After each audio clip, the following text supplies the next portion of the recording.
Good afternoon, and we're welcoming you to the first American Colored Print Society online exhibit.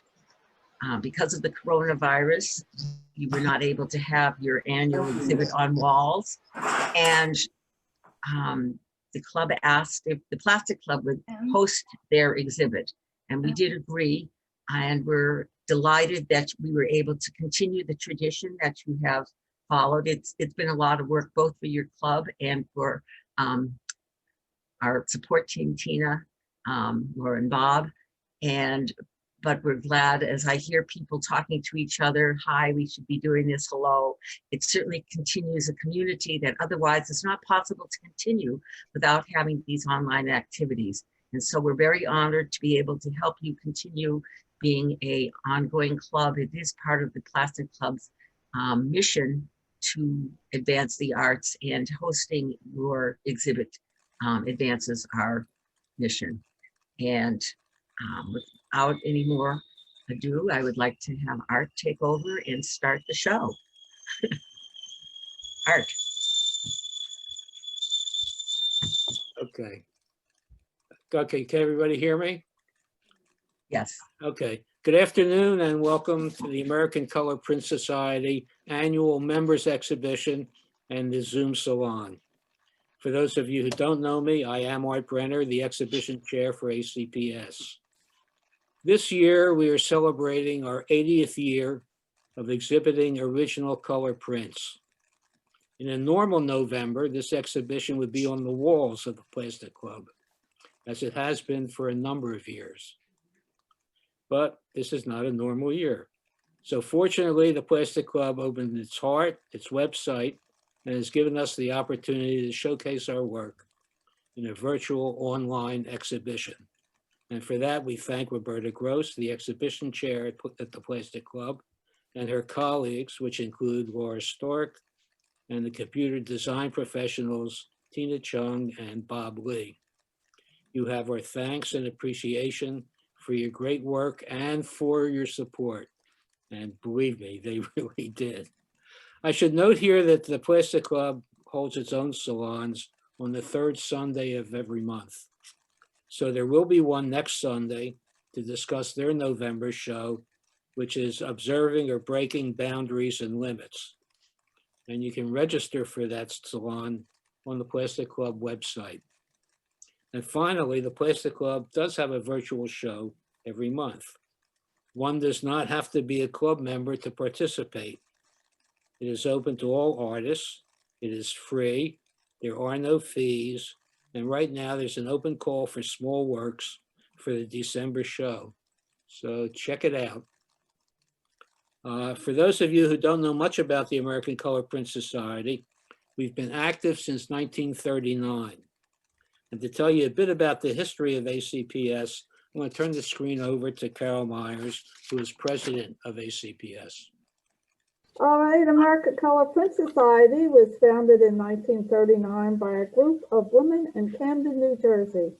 In 1940, 85 artists held the first national color prints exhibition at what is now the Philadelphia Print Center on Latimer Street. Before that time, only black and white prints would pass for jurying and exhibitions. In 1970, ACPS moved to the Philadelphia Art Alliance with traveling shows even to Japan. In 1978, ACPS was approved by the Pennsylvania Commonwealth to be a nonprofit domestic corporation to educate the public in the various techniques of original color printmaking. ACPS prize-winning prints are part of these collections: Philadelphia Museum of Art, Washington, D.C. National Gallery of the Arts, and the Pennsylvania Historic Society. Noted artists of the past include Florence Cannon, our first president, John Taylor Arms, our first vice president, Benton Spruance, Abraham Hankins, Francois Gillot, Sam Nayton, and Stella Drapkin. Now, ACPS holds an annual member show at the Plastic Club in Philadelphia a biannual exhibition with the Cheltenham Printmakers Guild, and venues in Millville, New Jersey, Scranton, Pennsylvania, and hopefully in Wichita, Kansas in June 2021. All right. Okay, all right, let's get back to the exhibition. Can you hear me? There are 49 printmakers in this show. It encompasses pretty much the full range of printmaking techniques. And everyone is worth your attention because they are all wonderfully creative. Given the limits of the Zoom format, we won't have time to talk about every print in the exhibition. But that will not prevent each of you from seeing the entire show because you can look at it as often as you like just by going to the Plastic Club website. What we will do is show and explore a variety of printing techniques. And we'll let the artists, where possible, tell us about their work. Second, we want to meet and show the prints of artists who live outside the Delaware Valley area. We see their work in every show, but in most cases, we've never seen them. This is a great opportunity to meet them and hear from them, and perhaps the only good thing to come out of the pandemic. So by the time we're finished here today, I hope everybody will have a better understanding and appreciation of the work, creativity, and even technology that goes into making an original fine art print.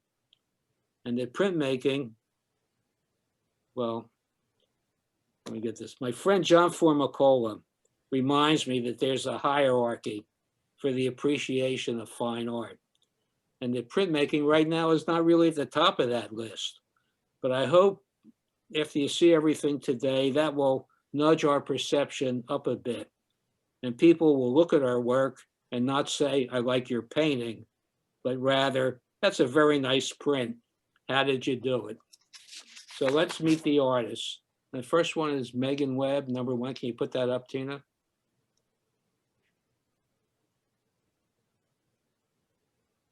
As long as we're doing COVID and the pandemic and have to wear masks, we ought to have a mask that's really classy. And I love this mask. If we don't print on paper, we can print on fabric. Megan, are you here? I am. Can you guys hear me? Yes. Yeah, tell us about that. How you screen printed on fabric. It's a silk screen, if I remember right. Yeah.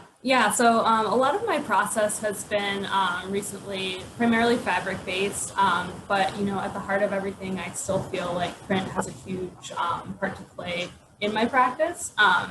And I think one of the things that for those of us who have traditionally been working in a studio, one of the biggest things was figuring out what your practice looks like working out of a home studio, and how you have to kind of adjust to that. So this mask is basically kind of a product of that. So, obviously for the last 8 months, we've all been, when we have to go out, we're all wearing masks. When we're seeing people, we're all wearing the same thing. And so, one of the things I was playing with as I was kind of looking through my materials and figuring out, what this home studio practice looked like is just kind of figuring out what's relevant, what's the thing to make at this time. And when everything started, I was primarily sewing masks for friends and family members who weren't able to get them. There was such a shortage right at the beginning of everything. So what started out as really basic kind of turned into this project of how can I make something that is a little more exciting, a little more fun, and a little more visually interesting, because we are all artists. So in terms of oh, sorry, go ahead. Have you worn it yet? Yeah, so this one actually is a project for someone who lives in Cleveland, and she has worn it. And basically the thing that you have to think about, and it was interesting when making this, is you have to think about you're effectively sewing something onto the top of this mask, right? So you're poking holes in the top of the fabric. So the biggest issue with this process was just figuring out, you know, I want them to be wearable and be functional, obviously. So, you know, these have actually a pocket inside so that you can put additional filters so that that initial layer isn't actually causing any issues. That's great. And I love the accessories. It's terrific. Thank you. Good job. Thank you. And you did this when you were 6 months in. How are you going to feel after a year? You know, honestly, I personally have found it very good for my practice. It's made me kind of look at things in a different way, and it's opened up a lot of time that was spent previously commuting, you know, to just be kind of working on these projects. And people are also, I think, in a different phase where they're looking at what can they do to support people, especially artists. So it's actually, I feel like, a pretty good time to be an artist and to be kind of putting your work out into the world. That's great. Thank you. Yeah, absolutely. Okay, let's go to the next one. All right, you know, we've heard a lot about Philadelphia in the past couple of weeks, like bad things are happening in Philadelphia. Not true. We don't like it, and we bite back from Philadelphia. This is an original digital print, and I'm sorry, it isn't. This is in the wrong one. This is a dry point, and it's pretty big, and the detail in it is terrific. You know, the angles, and you can kind of feel the roundness of the cobblestones that appear to be in this old walkway. Nancy Alder did this, and she can talk about it. I'm interested in whether those letters mean anything. So Nancy, I know you're here. Yes, I am. Thank you, Art. This is really terrific. Thank you for everyone for putting it together. So about 4 years ago, my sneaker caught a hole in the sidewalk on Broad Street, and I went face down, lost a tooth, broke my wrist. It was an experience. Instead of looking up from then on, I have been looking underfoot. And as a result, I've observed some interesting patterns and things happening in Philadelphia sidewalks. So that's what inspired this print in a series of paintings and prints that I've been working on for a little over a year and a half. So this is a dry point, as Art said. I have been photographing sidewalk cracks over this time period. And this particular sidewalk that I just really connected with is at 2nd and Walnut in a plaza that is near the Ritz East Theater. It's a very large plaza, and there are words and letters engraved into the marble and cobblestones. So I found this incredibly interesting. And when I thought about what print technique I would use to express these sidewalk cracks, it seemed to me very obvious that it had to be a dry point on plexiglass. It just seemed like the right thing to do. So I went ahead and I used 3 different tools. I used a Dremel, I used etching a needle, and also sandpaper to pull out the textures. The letters are parts of words and names that are engraved into this art, this walkway.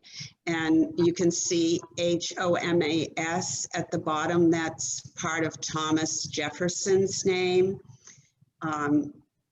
There was also, I forget some of the other, what the IN was, maybe in Philadelphia, that's perhaps it. So, so I just used those letters as I composed the piece. And it took a number of rounds of wiping to find the right contrast. It's always tricky, but we finally got it, and that's my story. Yeah, thank you. I think the way you wiped it really forces your eye right into the center of the piece, and that angle that you set up there really helps it and works right. Makes it very, very appealing. Thank you. Thank you. Next one, this Alan Quaylin's. His prints are really strong, and I really like this one. It has a lot of power in it by using the black and white.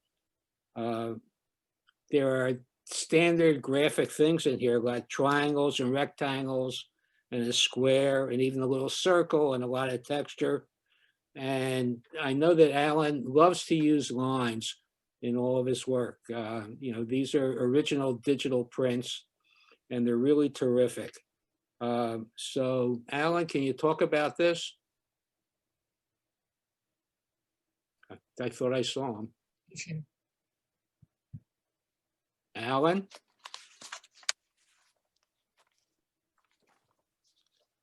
I know he's there. Yeah, he seems to be muted, Art. He's speaking. Oh, he's speaking? I don't hear him. I think he's you muted. gotta I see him on the camera.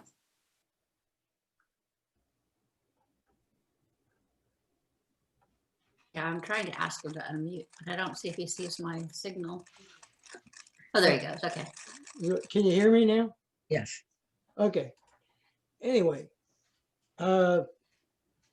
Nancy Alter and I, not by plan, we've been working on the same thing. I'm fascinated with the streets and sidewalks of the city of Philadelphia. And I used to do traditional prints, lithographs, mostly woodcuts and etchings. And I find that as I walk along the street of Philadelphia, it has a lot of visual interest. In this case, I was going home from a American Color Print Society meeting at the Plastic Club, and I get the train at Jefferson Station, which is 12th and Market. And at the time I took this, there was a big construction project going on at 12th and Market. I went to cross the street and I looked down, and that sort of pimply material that they use to make safe stepping at corners was really torn apart. Plus, the lines that controlled some of the traffic were in very bad shape. But I was really intrigued with it because it reminded me somewhat of a work of one of my teachers, it was Franz Klein.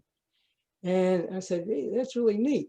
So I took a black and white picture with my camera, went back to my studio afterwards, and I put it on my Adobe Illustrator file and started working on it from there. And one of the things I thought about was the red rectangle, which is semi-transparent, which is sort of a danger thing. And then the double lines, which are dividing lines on a highway. And that's semi-transparent also. So I superimposed them all. And then I transferred it to my Photoshop. I retouched certain areas and then printed it on a 13 by 19 paper. And I can control the printing on this particular printer to a very great degree. So that's how I did 12th and Market Street. And I've been doing digital prints for quite a while and showing them. In fact, I'm going to have be part of a 2-person exhibition at my gallery in Lambertville starting December 10th, where I'm going to show about 12 of my street prints. And if you like to attend, you may. The gallery's open, you have to wear a mask, but you can see sort of what I've been working on for the past year there. Thank you.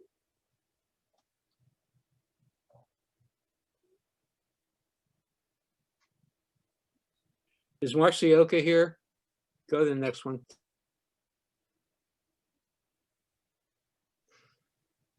Hi, Art. I'm here.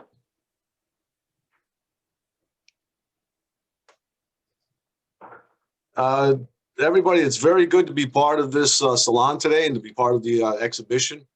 And I just want to have a big shout out to Carol, Art, Michael, and Alan, and all the members of the American Colored Print Society. This particular print that I have, oh wait, before I get into that, let me just say, Art, about your friend's comment about printmaking being low on the scale, the hierarchy of art. Those of us that do printmaking, we know that with painting, acrylic and oils, you make a mistake, you can just paint right over it.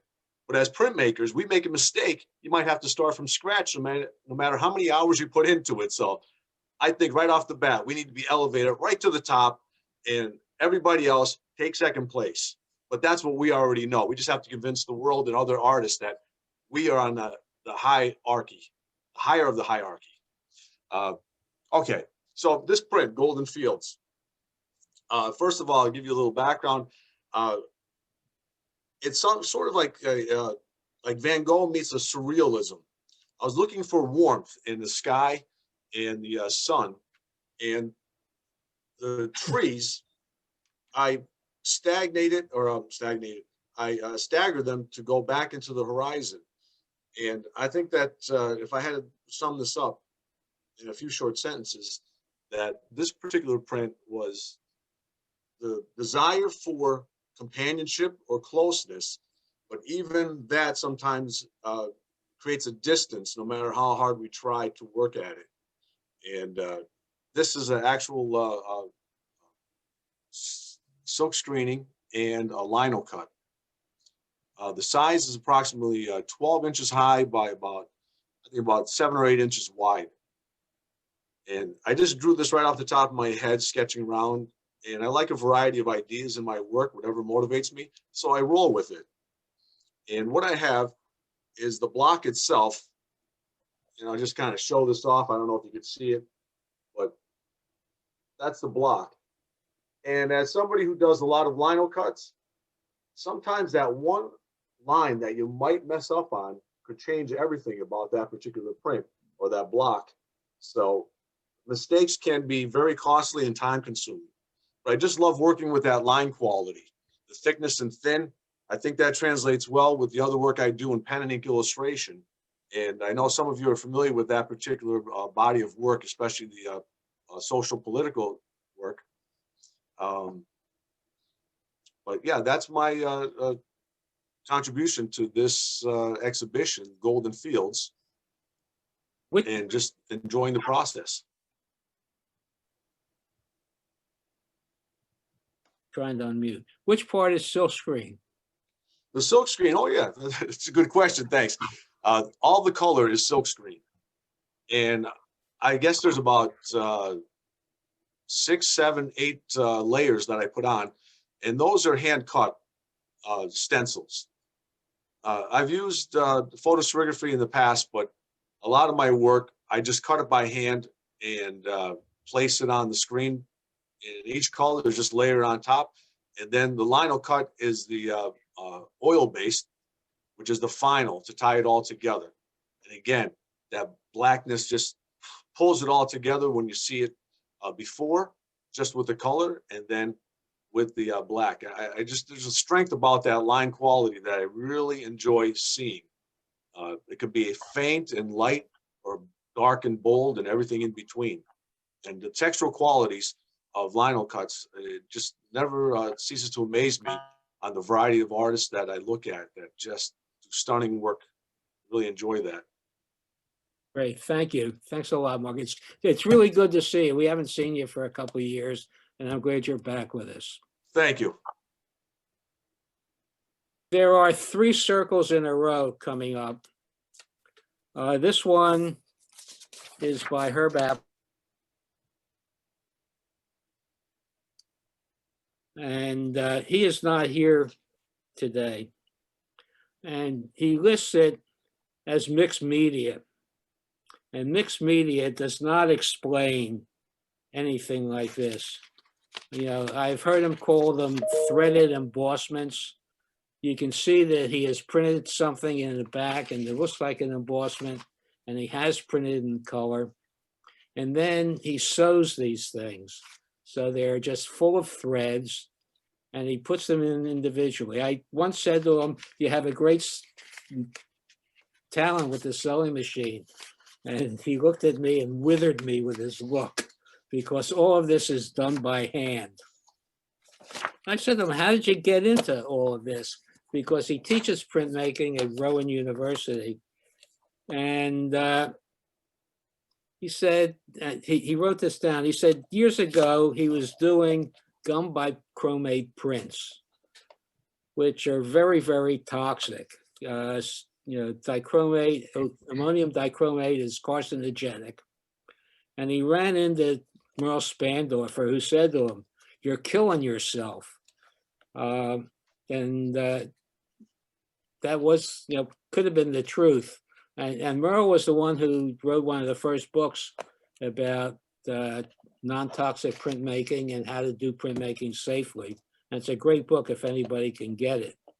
Well, she's scared, Herb, and he began to look for a safer medium and looked at threads and colored threads, and he thought you can't be any safer than that. So he began by embossing paper so he could see where to sew. And he did a few of those, and then he had some in the gallery, and the gallery said, hey, you're going to sell more with color. So he began to combine safe print media with the hand-threaded embossments. And he identifies them as dimensional compositions in form, line, and texture. They are prints which activate the flat surface of the paper and possess true sculptural qualities. This embossment process, plus the thread overlays, represented a dual experiment. On the one hand, expressed the beauty of the matrix, and on the other, it created a sculptural composition in form, line, and texture. And for him, it moved him away from the conventional hazards connected with many of the printmaking processes that he dealt with very early in his printmaking career. So, and they're really terrific. Go to the next slide, please. I mean, these are others that Herb had done, and they're amazing. On the one on the left, I don't think you can get a real good look at the amount of sewing that's involved in that, but it did win a prize, I think, in the Abington show. And the other one is kind of abstract. And I asked him how long it takes. He said he could be working on these things for a year. And it's very tough on the hands, almost like carpal tunnel syndrome. So that's Herb's contribution, and it's really neat. Okay, let's go to the next one. This is Joyce Mayer. Joyce, I say, well, she always sends me to the dictionary with her titles. And I look at this and it's really strong, and the colors are great, and there is texture in it, and there is blending in it, and there are two circles in there, and I think they're really strong and beautiful. But knowing Joyce, it's deeper than what you see on the surface. And a lot of the conversations that I've had with her, because Joyce knows her art, a lot of it will take you back to the beginnings of civilization. And, it's a joy to have her explain some of the things that she does. So Joyce, are you here? I hope. Joyce, unmute. I know she's here. She said she was on. Can somebody find her? I'm asking her to unmute. Oh, there she goes. Okay, she's. Pardon? You have me muted. Oh, there you are. Where? Okay, go ahead, Joyce. Okay, I don't see myself. Can you hear me? No. Can you hear me? Here, yes. We can hear you. You can hear me, but you can't see me. Yeah. Right. Can you put your cursor down to the bottom of the screen and look to the left? Okay. Do you see an image of a TV camera? Has a line through it. Yes. Click on it, get rid of the line. There you go. There you are. Oh, wow. Okay. Oh, wow. I just got a sign that said that you had muted me, and I didn't know what I could do about that. Okay, well, I've been so enjoying it. This is wonderful. I've really, really enjoyed it. And all the art is beautiful. At any rate, talking about dendrite rondelle, which is what I've submitted here. In one of our conversations, Art asked me, is there any symbolism here? Well, the answer is yes, there's symbolism. The very first rondelle that was ever created, I don't know if you'll be able to see it. I'll hold it up. Let's see if you can see it. Let's see. Yep. Can you see it? Okay. Well, Yeah. that's the first rondelle that was ever created. It was created by Paleolithic people in France. And on one side, it's carved out of bone. On one side is engraved a cow, and on the other side is engraved a calf. I believe that this was an homage to lactation. And I think all those Venus things were homage to lactation. But at any rate, now this thing also, if I held it right, you can see there's a perforation in it. Well, that Art said, is a circle in a circle significant? Well, there it is. That's the first circle in a circle. Now, to our tribal hunter-gatherer ancestors, that circle in a circle became the symbol for ancestor. So I view myself as a tiny little link in this huge chain of visual art that goes back to hunter-gatherers. And so since I view myself as this tiny link in visual art, I'm not so as much involved in process. So it doesn't matter to me whether I'm painting or making prints. And I think I agree that print should be right up there with painting. I see no difference at all. I think it's ridiculous because it's on paper or fabric. That is nuts. At any rate, I agree. It's not at the bottom. It's right up there at the top. At any rate, to me, it's the inspiration comes from my ancestors in art, whether it's 35,000 years ago or five years ago. Well, 5 years ago would be siblings. So say 30 years ago. So at any 50 or whatever, I'm forgetting my age. All right. So what I'm viewing is that the philosophy gives me the inspiration. And it all began in ancient Africa because we all have ancestors that came from Africa. And our ancestors in Africa, they domesticated fire. They invented hand gestures for hunting. Then they created vocal language. And then they created 75,000 years ago, they created visual art, but it was painted on their body. But visual art to me was the first material form where we as human beings could pass on information and knowledge to the next generation. To me, visual art is not entertainment. It's very intellectually important in human development. So I look to my Paleolithic pictographs, and I can hold them up. I hope you'll be able to see them. Let's see if I can get those all the way up there. All right, these were pictographs invented in the Paleolithic. Now, later on, I don't know if you can see it, but later on, these things developed into writing. So there would never have been writing if there had not been visual art, because visual art developed from writing.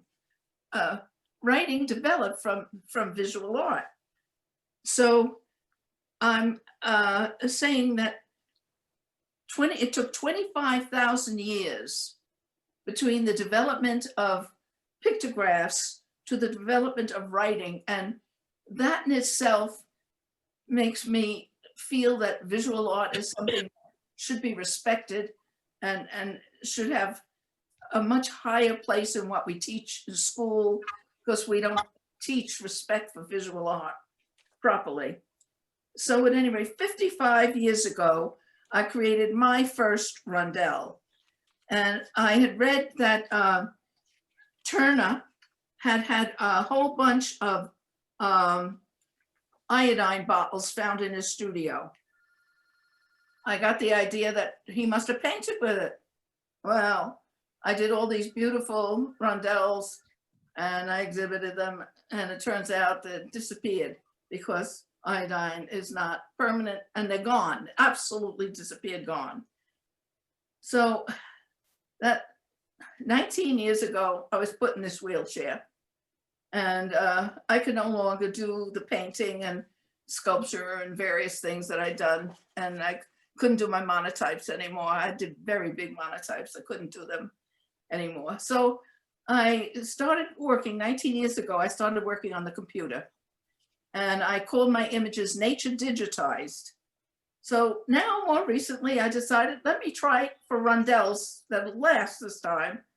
And so what I did is I took this. Okay, I'll see if you can hold this up. Let's see, it's this one here. This one here. Okay, that is called 2 billion years ago. And basically, that is based on the idea of that they believe first life started with a virus invading a bacteria. And so I have my circle in a circle, but it's different than the other circle. It's trying to give homage to the formation of life, with the first forms of life. So then I then wanted to do homage to the birth of art. So I took that first thing with the calf and the cow, and I transformed that in Photoshop, and that's my homage to the birth of art. So at any rate, now I have to talk about this specific one, this dendrite rondelle.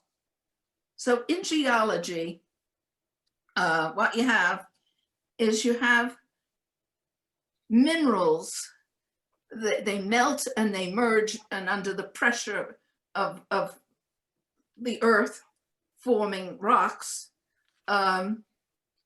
they form linear dendrites. And so I open up Photoshop and I create two color fields, and then I use the what's the word, the tools that you have in the filters of Photoshop, and I experiment with them, and I keep doing it and doing it and doing it until an image emerges that I find is satisfying. And that is how I got this dendrite rondelle. So the idea of just making these round forms allows me to also be a continuation of modern art, where, and I sometimes just call them line, color, space. And, you know, space, point, line, plane, color. And I consider myself a little link continuing modern art. I do not consider in my ancestors the inventors of Dada. I do not, nor do I consider my siblings, beginning with Andy Warhol and postmodernism. I disagree with them. They're siblings, they're entitled to their viewpoint. I don't agree with Dada. I think it was anti-art, anti-intellectual. And I feel, I know I'm living now in Pittsburgh and Andy Warhol territory, but I do not, I don't I don't buy it. My images are to communicate with my ancestors, and when I exhibit them, to communicate with you and other artists, and hopefully people who are not artists, they're not going to see it the same way, but I hope. But basically, I create art as an act of communication, and it makes me feel less alone. And quite frankly, I'm hearing the same thing from everyone. So we are in a community of communicators who communicate with each other, if hopefully with other people too. Thank you. Thanks a lot, Joyce.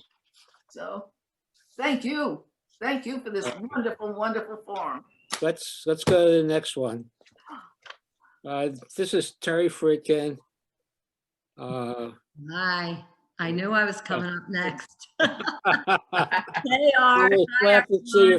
Yeah, this is minimalist, and it's not really easy to do. Everybody thinks being minimal is a snap, but it's not. Oh, it's And very. I like the way everything, pushes in toward the center there, and that you have like a square within a circle and all these youthful colors. Just tell us about it. Okay, it's nothing deep or intense. I primarily work with colors I like that make me happy, that bring me joy, especially during these times. And I've never really worked before with a circular format, in a circular format. And usually my prints involve different printmaking techniques with collage or sheen clay or other, mediums. This one is a pure monoprint. I used 3 plates. Ooh. I was in IKEA and I saw placemats I liked. And I picked up a few placemats. They were round. And I did this in February 2019. I made 4 of them. And that was enough for me because I'm used to my squares. But I think this was the 3rd one I made. And I just kept layering. I used Charbonnel inks, oil inks for these. And my favorite color, I've always loved lavender. So that's why I called it Forever Young, because that was one of my favorite colors when I was a kid. And I just took turns with the 2 different plates. One plate had lines going into the center where you see, and the other plate had vertical or horizontal lines. And that's the little yellow dots coming through. And then I also had a plexiglass, a plain plate, which I made the square, like the angular mark with, because then I just, voided out part of the plate, And so I just went over it and over it and over it to just get different things coming through in different shapes and different values. And that was the end result. That was it.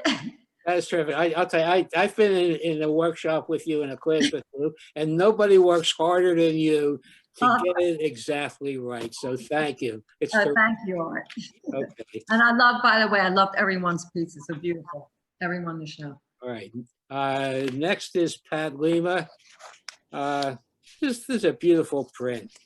And, everything that Pat does is so technically perfect. It's amazing. And what seems to be popular now that I hear is that people like doing layered prints. And there is nobody that does layers like Pat does. And this is good because she's used the same object in the layering so you can see it. You can see the groups of layers.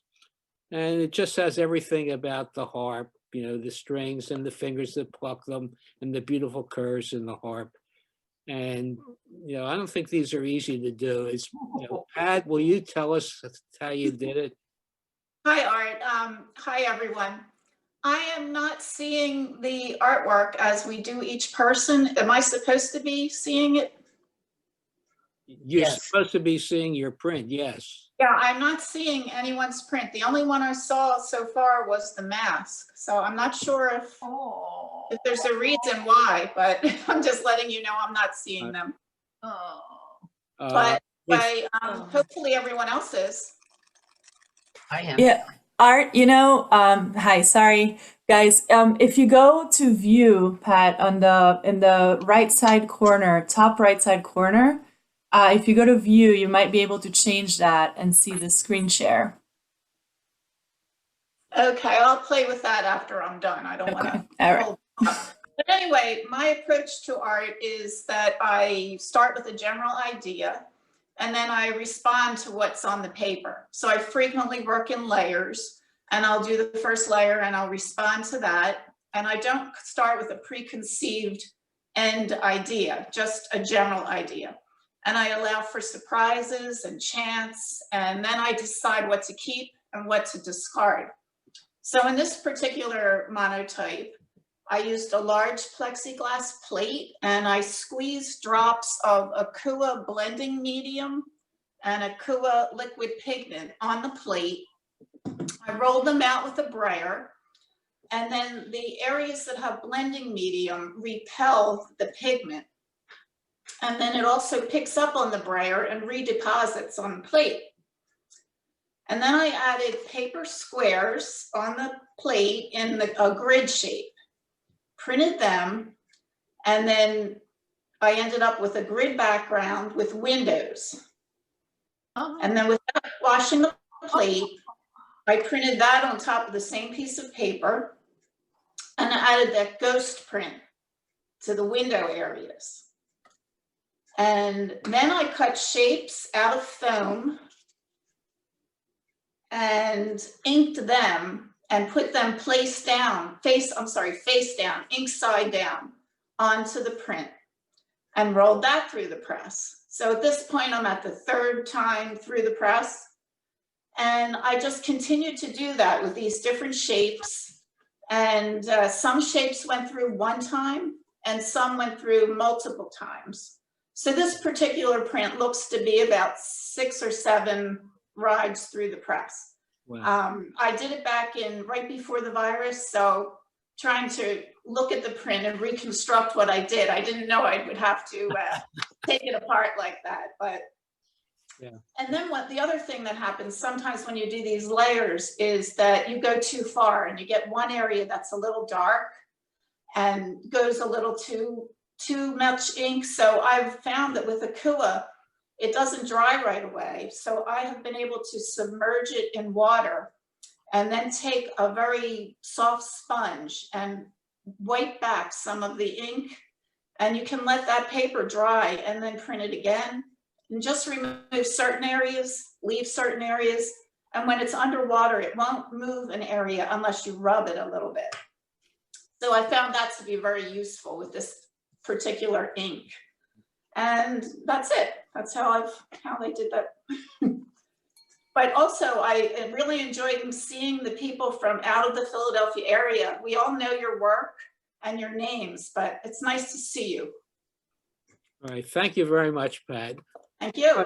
By the way, that's a big piece. That's 30 inches. So that's it's full sheet paper, 22 by 30. Yes. Wow. So the plexiglass plate is bigger than the paper, so that you don't get any plate mark on the end. It's a bleed print, they call it, when it runs off the end. Okay. Thank you very much. That's great. You're welcome. Janet Badgers from Houston, Texas. And will you show the next slide, please, Tina? Yeah. Janet Badger does these great portraits of people. You know, she's really involved with the human face, and these are mesotints, and we all are amazed at how she gets what she gets. It's just fantastic. And I wanted to show you these first because the piece that she submitted is a combination of a portrait mesotint and a linoleum plate. And it is really fantastic. You can't see how dark that black is, but it really is dark. And in the lower right-hand corner of the print is like veil material. I don't know how she got to look like a veil, but she did. So I know she's here with her material. So Janet, are you there? Well, I unmuted my microphone. Can you hear me? Yes. Yeah.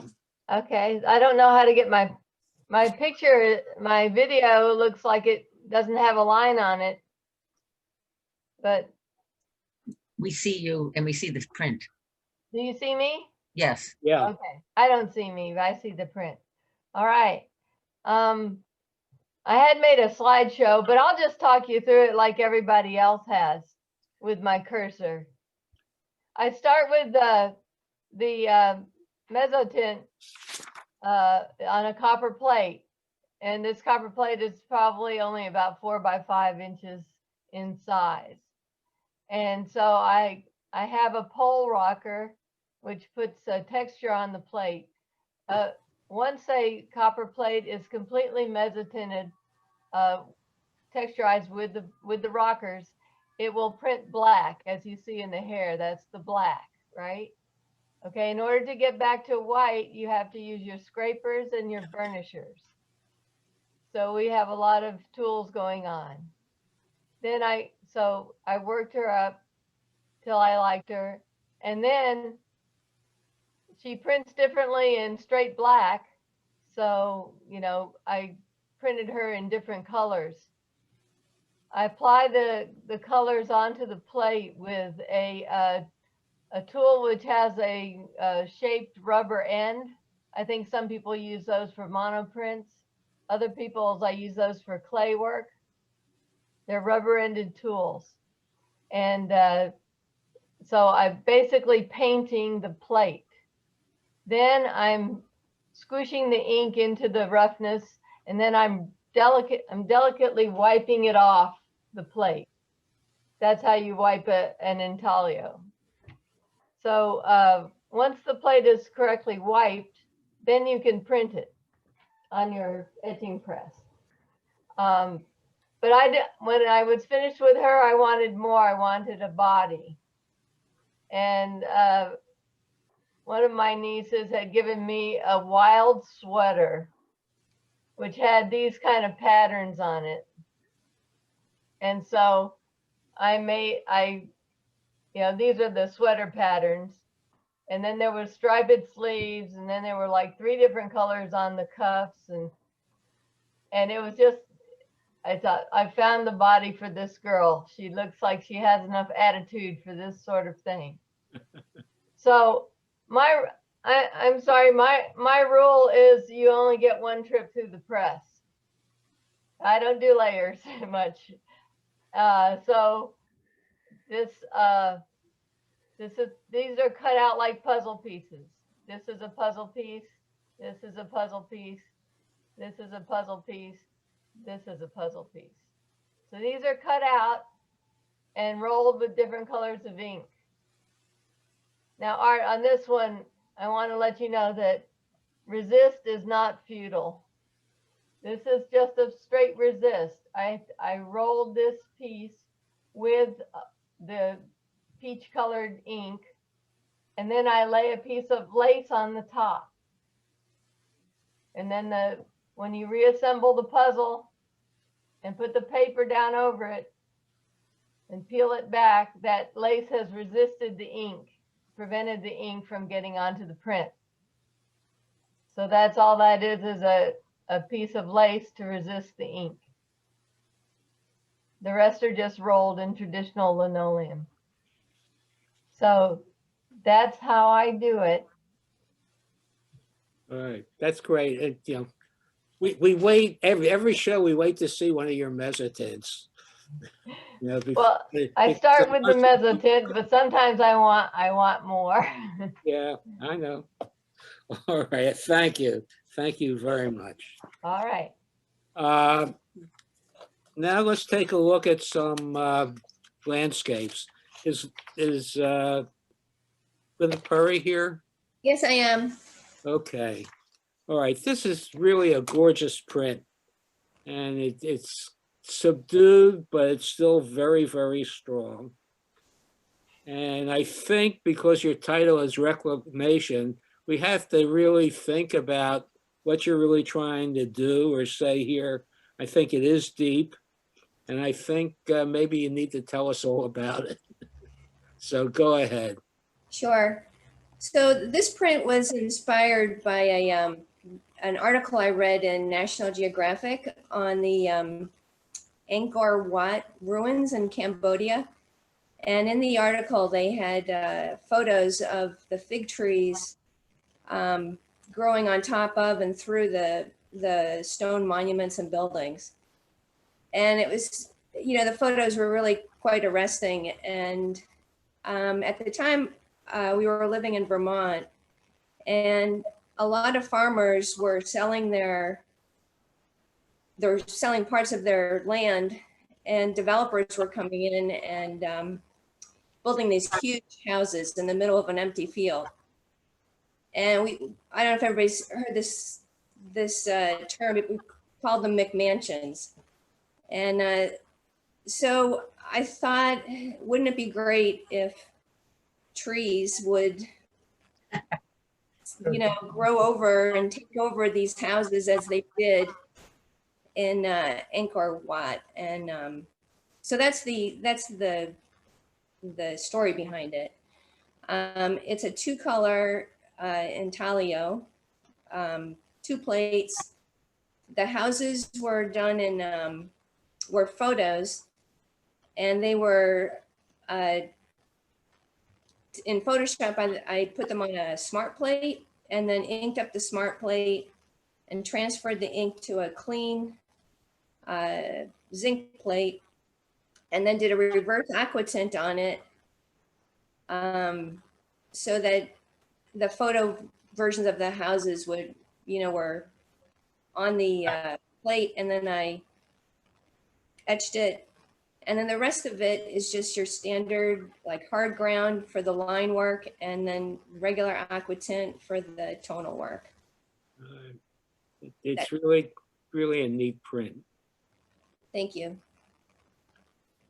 All right, the next one is Virginia Rosa. Hello, Art. Yeah, you're here, Virginia? Yes, can you hear me all right? Okay. Yeah, we can hear you. Yeah, this is also an etching, and I thought this was done photographically, and you disabused me of that very quickly. But I think, you know, the color and the way everything blends, the use of the pink, for some reason really makes it look like night. And I think that is terrific. So tell us how you did it. Well, it's on a zinc plate. And first, you might see the influence of an early Tony Rosati, because I began studying with Tony in the late 70s. And for years, I just did intaglio, and still enjoy that as my first choice of mediums. But with this, I wanted to experiment with the idea of placing down a piece of rice paper to block out the moon on my roll-up. So the composition sort of evolved around that choice. I worked with the perspective a little bit with the trees, but essentially it was done on the same plate, but twice. And the first was, I love to play with the squiggly parts of available to me through a lithographic crown. It's one of my favorite tools. So before I blocked out the shapes, they were done in a strict drawing on the plate with litho crown. And the textures were achieved that way. As for the distant mountains, they would just spend less time in the acid. So then after that, I just blocked in and blocked in and blocked in. And as you see, the darkest dark is on the left. And Art and I talked about that by email. And you might see little areas where I tried to break that up, but in the end, I'm glad that I didn't, because it serves as a silhouette. And as Art pointed out, it's sort of a weight to move your eye towards the middle where the moon is. After the plate was inked and printed that way, I cleaned it, and I worked with the split font. And that's how I did the, you can even see on the lower left a little trace of the pink on the foreground to show you that that was the second printing. The green that you see on the foreground on the right is hand coloring. And I was happy with it. So, and I'm glad you are. And I, at this time, I also want to say thank you too for these online chances to show the work. It's been in my community, there's been quite a few few shows this way, and it's just been wonderful that we don't have to hunker down for who knows how long, but we can still communicate with each other and show our work. So thank you very much. Terrific. Thank you. You're welcome. Let's go to Gal. All right, this is smacky in the head color. And Gal's another one who sends me to the dictionary with Naturaleza Antigua, which I found out means ancient nature. But there is everything here, you know, sky and land and trees and mountains and water. And it kind of looks like, again, the beginning of the earth. And then Gal said that she was moving to Santa Fe. And I said, well, it also reminds me of some of that land between Albuquerque and Santa Fe, or Santa Fe and Taos. But you've got a better fix on your own work than I do. So go ahead. All right. Thank you, Art, and thank you, everybody, for being here and for putting this together. This is an incredible show and a beautiful opportunity to share as well online. So thank you. So yes, so when I was actually this sprint happened after my second time going out west on vacation. This time it was in Colorado and Arizona. When I kind of, you know, found these formations that a lot of us are familiar with, all of these beautiful rock, red rock and orange and all these crazy colors that we're seeing here, I found them in some way or another within the landscape. And I just remember taking some time and looking at these formations and feeling very small in a very good way. I felt that as I was standing there, time became irrelevant. I could think of, you know, dinosaurs roaming the same space that I was roaming at that point, exploring the same rocks that I was able to touch. And it reminded me, it humbled me, and it also reminded me of nature being able to overcome that, us being a dominant species right now and sometimes hurting nature. As much as we protect as well, we also, as we know, hurt it a lot. And we, you know, it was very kind of soothing to think of nature always remaining in some way the same and being grounded in that way. So this is called Naturaleza Antigua. It's ancient nature, like you said. And it's on that same idea. It's obviously a very modern way to represent ancient land, but it kind of speaks again to that cyclical, you know, cyclical ways that nature reconstructs itself, and also just kind of stays grounded for other species and for itself to continue on in some way or another. Okay, now you did this with one roll, and what looks like collage is not really collage, it's stenciling, right? Correct. Yes, this is a one-time through the press monotype, and it's with stencils. So everything, you know, there's some things that are hand painted, there's some things that are rolled. I don't have a huge roller, and honestly, the print shop when I was doing this, you know, during the summer at PAFA doesn't have, well, I wasn't using a huge roll there. It does have it, but I wasn't using it. So I was using smaller rolls to kind of blend. I would do a rainbow roll within every, so I had maybe 3 brayers going with the different transitions. And then I would sometimes flip the brayers to match them up and create like a larger roll in that way. Yeah, and you can see some, you know, solvents, but it's a pretty straightforward monotype that is painted and rolled, and it's all oil-based ink. Great, thank you very much. Yeah. It's a beautiful print. And, thank you. And I don't want to see you go away. Oh, well, I'll still be in touch, and I'll still be around, and I love to see that people are coming from other places in the country, so that means that I can do it too. All right, let's go to the next one. Thank you. Cynthia, back here. Do we know if she's here? At all? I don't think she, I don't think she's here. no, she's not here at all, Cynthia? You don't see her? I don't see her. No. Okay. She is in the process of moving away as well. She is going to Portugal. And she's moving there. But she does all of these reductive woodcuts, and they're all very organic, and they're all about nature. And she likes to play with images all the time. And she calls reductive printing the suicide print. And that's because there's nothing left by the time you get done. I did ask her about what she did. And I thought maybe she printed the background first. She said no, she printed it last. Probably with 4 different runs.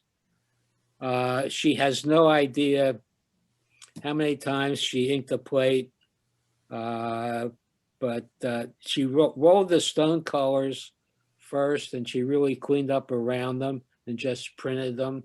And again, she doesn't know how many runs she did, but all of her work is really designed well, and she does mountains and lots of reductive woodcuts from places where she's been. And I assume we will see a lot of beautiful things coming out of Portugal when she finally gets there. Okay, Kathy Crawford is another reductive printer. And Kathy is from Peoria, Illinois. And this is a print that she titles Shimmer, and the darn thing really shimmers. And it's a great sunset, and the current seems to be moving, and it seems to be rolling. And I said to her, how many times did you run it through the press? And she said, I'd like to show you. So she has a small presentation on how she did it in 3 rolls. So if we can get to Kathy. Kathy Crawford, you there?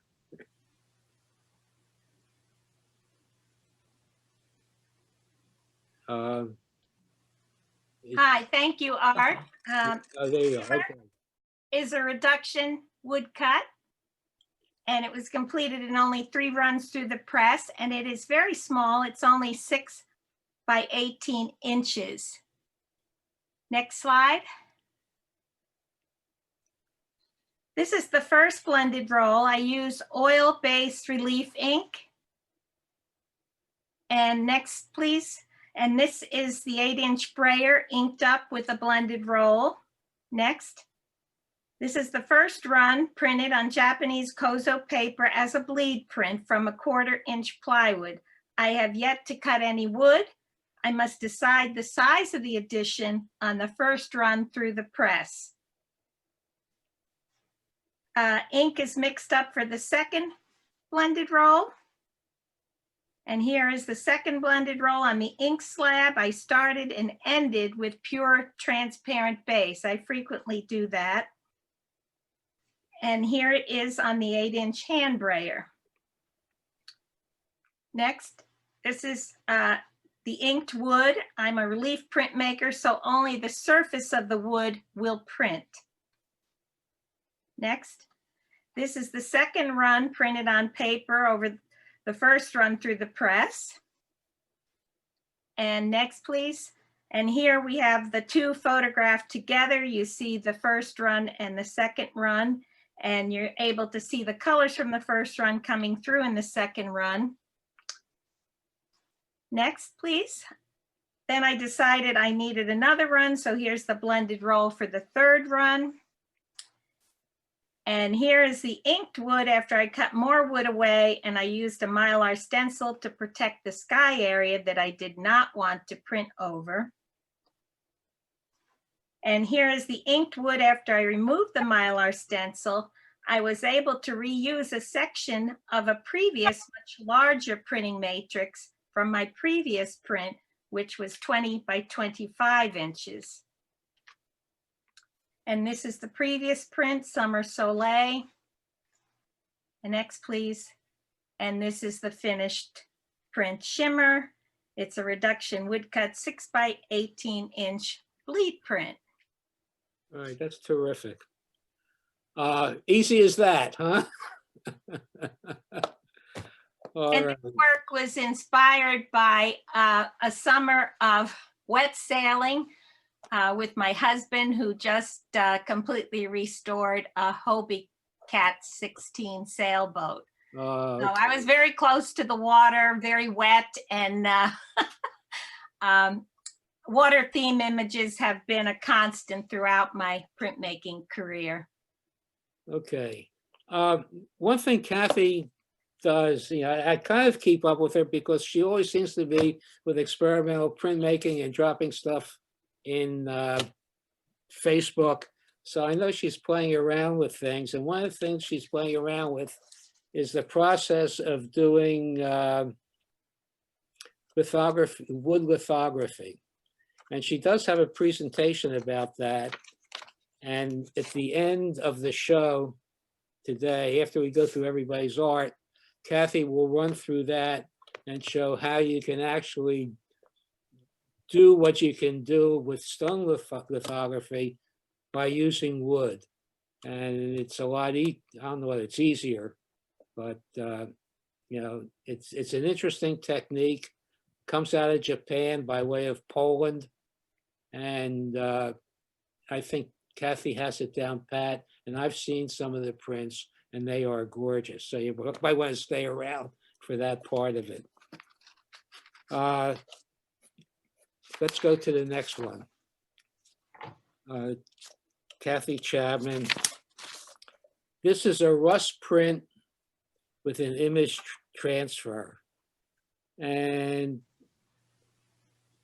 I think, we need to know what the process is for rust prints. Also, why even start with them in the first place? And then, since you're interested in doing it, where do you find your objects? Do you walk along the old railroad tracks and start picking up stuff? It's an interesting process. I know Kathy went to Texas once, not too long ago, and came back fascinated by the oil derricks, and she did a whole series on that. So maybe she'll talk about this piece. Kathy, are you there? Yeah, I'm here, Art. I see you. Yeah, I'm here. Go ahead. Well, first of all, I want to give some credit to an artist named Nicole Duell, who is working out of the Cheltenham Center for the Arts. And Nicole has a large body of work that she does using the rust printing technique. So I really need to mention her for anybody who's really interested in this. She taught me a lot of these processes. So the bottom line is you actually take old pieces of metal that will rust. And yeah, I walk around and I wander and people see me picking things up out of the curb or off to the side. I have been on train stations looking down into the track area, and it often takes a great deal of self-control to not climb down and do something very dangerous like grabbing stuff near the tracks. So I haven't done that yet, but I think Nicole Duell has. So anyway, the process involves taking some printmaking paper, arches, whatever, and the idea is you can wet the paper with a variety of household acidic things like you can use wine vinegars and apple vinegars and white vinegars, which are very acidic, and they help the metal rust while it's laying in these little puddles on your paper. You can also use things like coffee grounds and just water that the coffee has been sitting in. You can use different kinds of tea or any combinations of those things. And what happens is you'll get a variety of colors based on that. So the first thing I did was I used my good paper to do some rust printing. And the better you get at understanding what colors and results you'll get, the more deliberate you can be. I also took some lightweight papers like massa and things like that. And I did some rust printing on those because I wanted to be able to collage some of the rust printing papers into the original. And I discovered that the easier papers were lightweight, specimens, because they can be collaged nice and flat and cooperate well. So the different little shapes that are going on in this image or torn pieces came from other kinds of paper that I had put that I did rust printing. So the idea is you take these rusty images or metals, you lay them down on your back sheet, you spray them and spritz them and move around little puddles of stuff. And then the secret is you have to leave that paper sit for maybe 5 days. So you take saran wrap and you lay it on top of the actual mushy pile that you have on your paper. And you can scrunch that up and do things which will also make all sorts of texture as this paper is sitting and rusting. And then you take something, you put cardboard over it, just corrugated cardboard under it and over it, so it's not leaking every place. And then you can put heavy things on it like books to try and make sure that your metal objects are really pressing into these puddles. After 3 or 4 days, you can sort of peek in, and when you feel like you've gotten as much rust as you want, then you just remove everything and you let it dry. And then you're welcome to do whatever you want. So this one, I use some transfer printing, which involves taking photocopies of work, of your images. In this case, my wind farms from Texas. And you can put those on a Xerox machine and enlarge them or shrink them or do whatever you want. And then you can bring them back to your work. Now, you have to use copy machines with toner. You really don't do well if you try and make your own copies on an inkjet printer.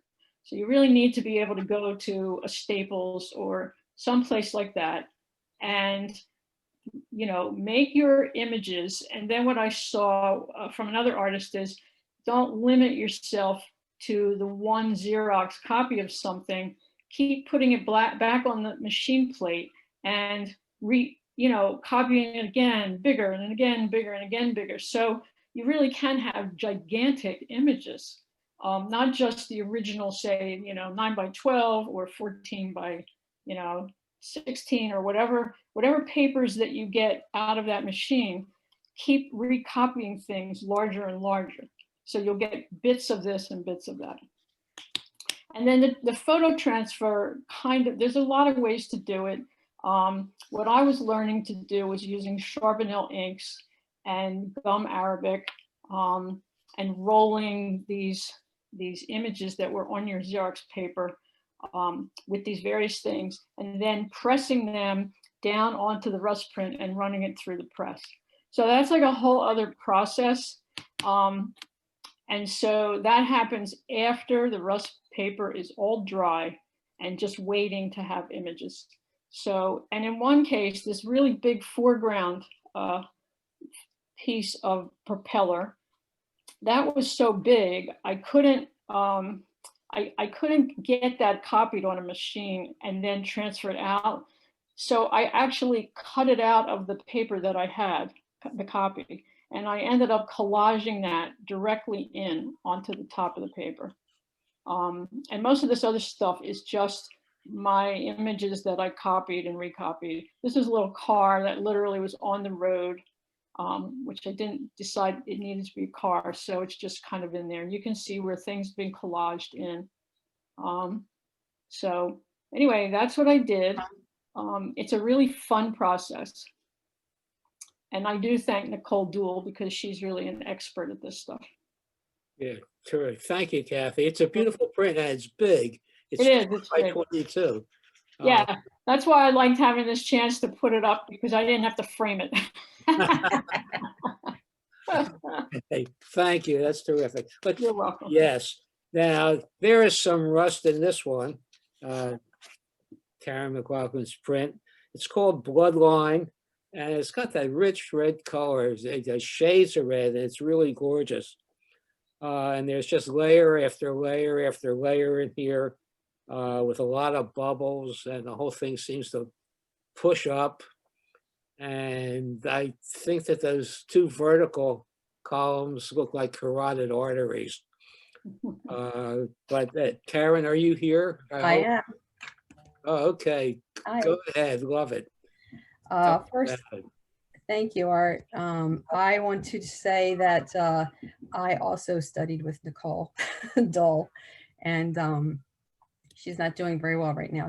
She has some COVID going through her family, so everybody send her your good thoughts. This is one of the last of a series of multi-layer monoprints that I did before the COVID pandemic shut down. And it's also large. It's a half sheet print. My work uses dark field and light field printing and lots of masking. I use Frisket to mask the plate, and also hand cut stencils. There's a lot of hand cut stencils in here. And my rust is created using wire. I used to create vessels, wire vessels. In fact, I don't know if anyone remembers, but a few years back, I did a show called 1 Year, which was created by making hundreds and hundreds of different vessels with the community in a show called 1 Year that was mounted at the Queen Bride. But by doing that for many years, I really wrecked my hands. So I can't really make wire vessels anymore, but I do have pounds and pounds and pounds of wire, metal wire. So, so I use, and line has always been an important part of my art. So I use the rust mainly as a starting point to create line. And this series was basically called Ancestors, and it was it dealt with change and time and movement, personal and environmental. I live in the same house that I grew up in, and there are things here that have changed so much since I was a child. And I also have an aging father, and so this was sort of my connection to my world growing up to my world now. And so that's what I'm trying to do. I'm trying to create through the layers small visual worlds that you can inhabit and move in and out of. And a lot of times the two circular shapes in the center are called vesicus piscis, which is a sacred geometry, and it has many, many different meanings. But for me, it's like a Venn diagram of, you know, connection. I use oil-based inks because it takes me a long time to make the plates individually. I don't even know how many times this went through the press. So there you have it. Okay, that is. It's a beautiful print. It's really rich in color. Thank you. And it's big. It's another one that's big. 30 by 21. That's good size. Let's go to Doug Billings.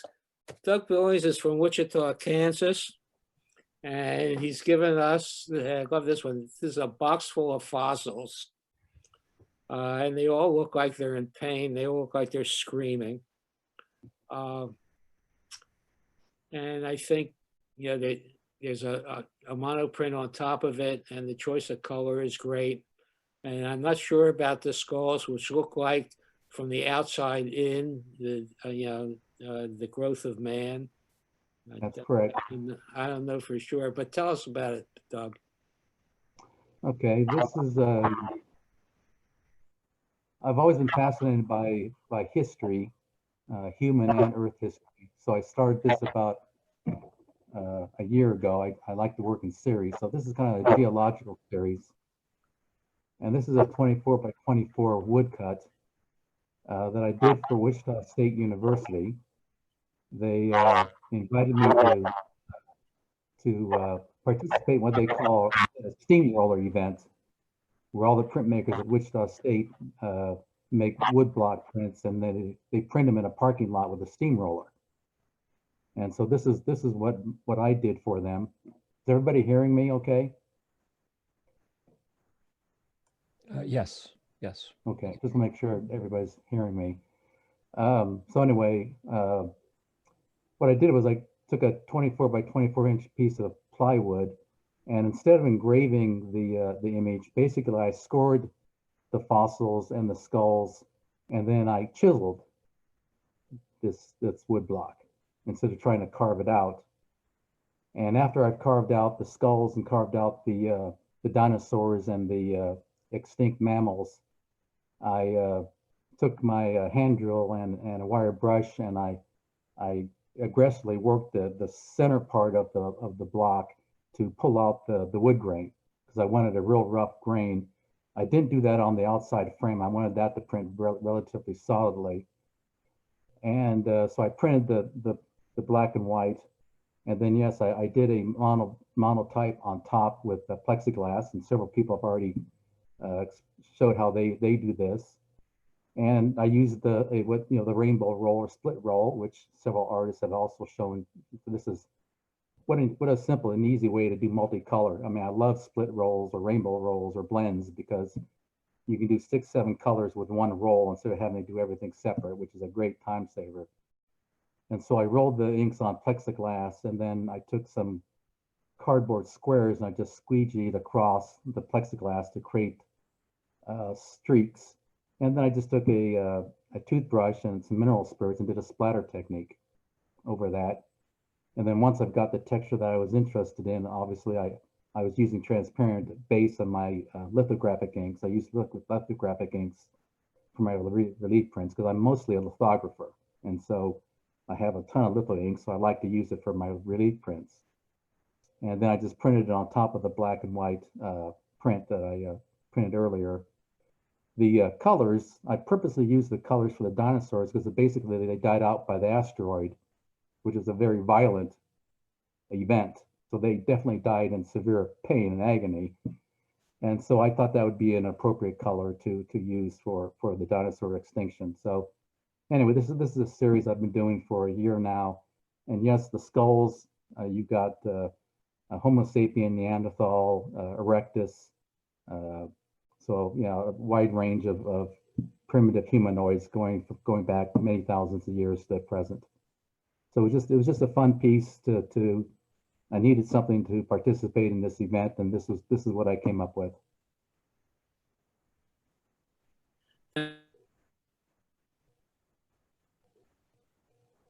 Art, you're muted. Before we leave, Doug. Yes. We are planning our show next year. We plan to be in Wichita, Kansas, right, and have a show at Mark Arts Center, and that will be in June and July of 2021. And can you just tell us, you know, like 30 seconds or 40 seconds about the Art Center? Well, you're there a lot. Yeah. I mean, I teach 2 or 3 printmaking classes and also teach a painting class there. And I've been teaching there since 2002. It's now called Mark Arts. It used to be called the Wichita Arts Center, but 2 years ago we built a brand new building, brand new location, you know, first rate facility. But we're celebrating our 100th year. And the Art Center Wichita started in 100 years ago, so this is our 100-year anniversary. But it's been a mainstay for the Wichita art community for many decades, and it's been very successful. We got a lot of people taking classes out there year after year after year. It's a real community out there, and I enjoy being out there, and I'm looking forward to seeing you people exhibit in Wichita, Kansas, because the bottom line is, like most Midwest cities, we don't see a lot that's going on the coasts unless we go online, obviously, and go on websites. So I'm really looking forward to have you people show here in Wichita, so they see prints other than mine. I mean, I think everybody's pretty much done with seeing my prints here. All right. Well, we hope to be out there personally. All right. It'd be nice. Yeah. Let's go to the next.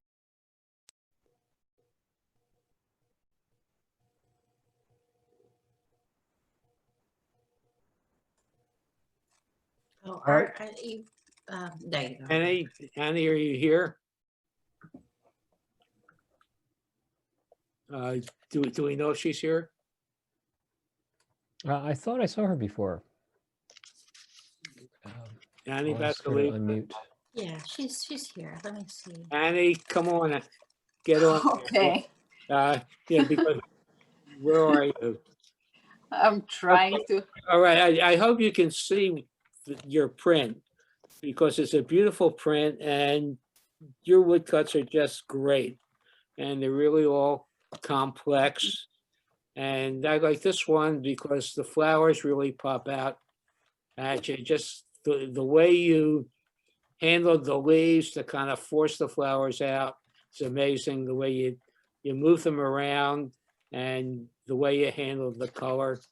You know, I just love this one. And you can talk about it. And then I will bring out your other one because I want you to talk about that too. But talk about this one, Annie. Can you hear me? Yes. Okay, so this one I didn't do much for the past few years probably, and this one I noticed actually this year when the pandemic started. I noticed this in front of my studio, these tulips that were growing. Probably we didn't have much time to notice the nature so much around us, and I saw these pretty flowers. Just I had this busy time for the past few years traveling with my daughter, and it was just some ideas that I can put on paper, and that was all that I didn't work much. And now that we have more time, I just did this woodcut. Probably I finished it just right before the show, and it is really it is just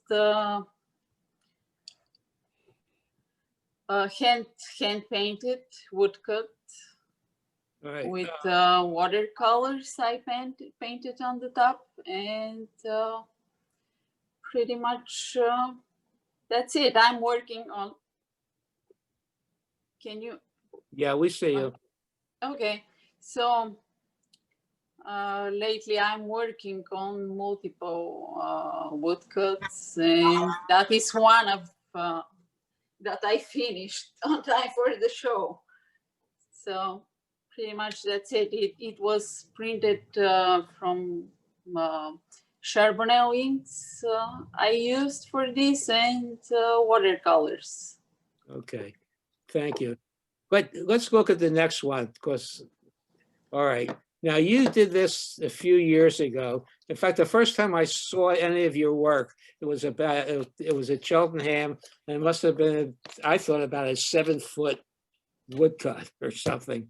This one, I know you did it with 2 pieces of wood, and you matched it in the middle. And if I am right, this is what, 4 by 8, 4 feet by 8 feet? Yes, that is 72 by 36, 2 pieces of wood. It is yeah, China plywood that I use for my, usually that's what I'm using for my relief prints. And when I asked you how you actually inked it, you said you were on the floor with a block of wood. Is that the way you did it?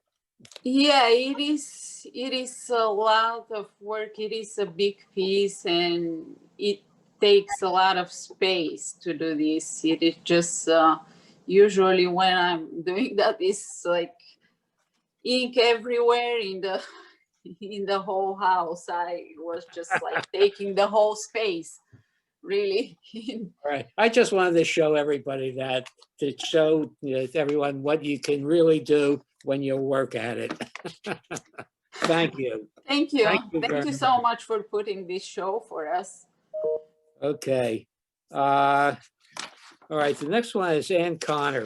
Ann Connor is not here, and she's a woodcutter. And I talked to her about it because she does these things in sets. What I happen to like about this one is that you can focus on the wood grain and the image drops back, you know, or you can focus on the yellow and you get a different way to see it.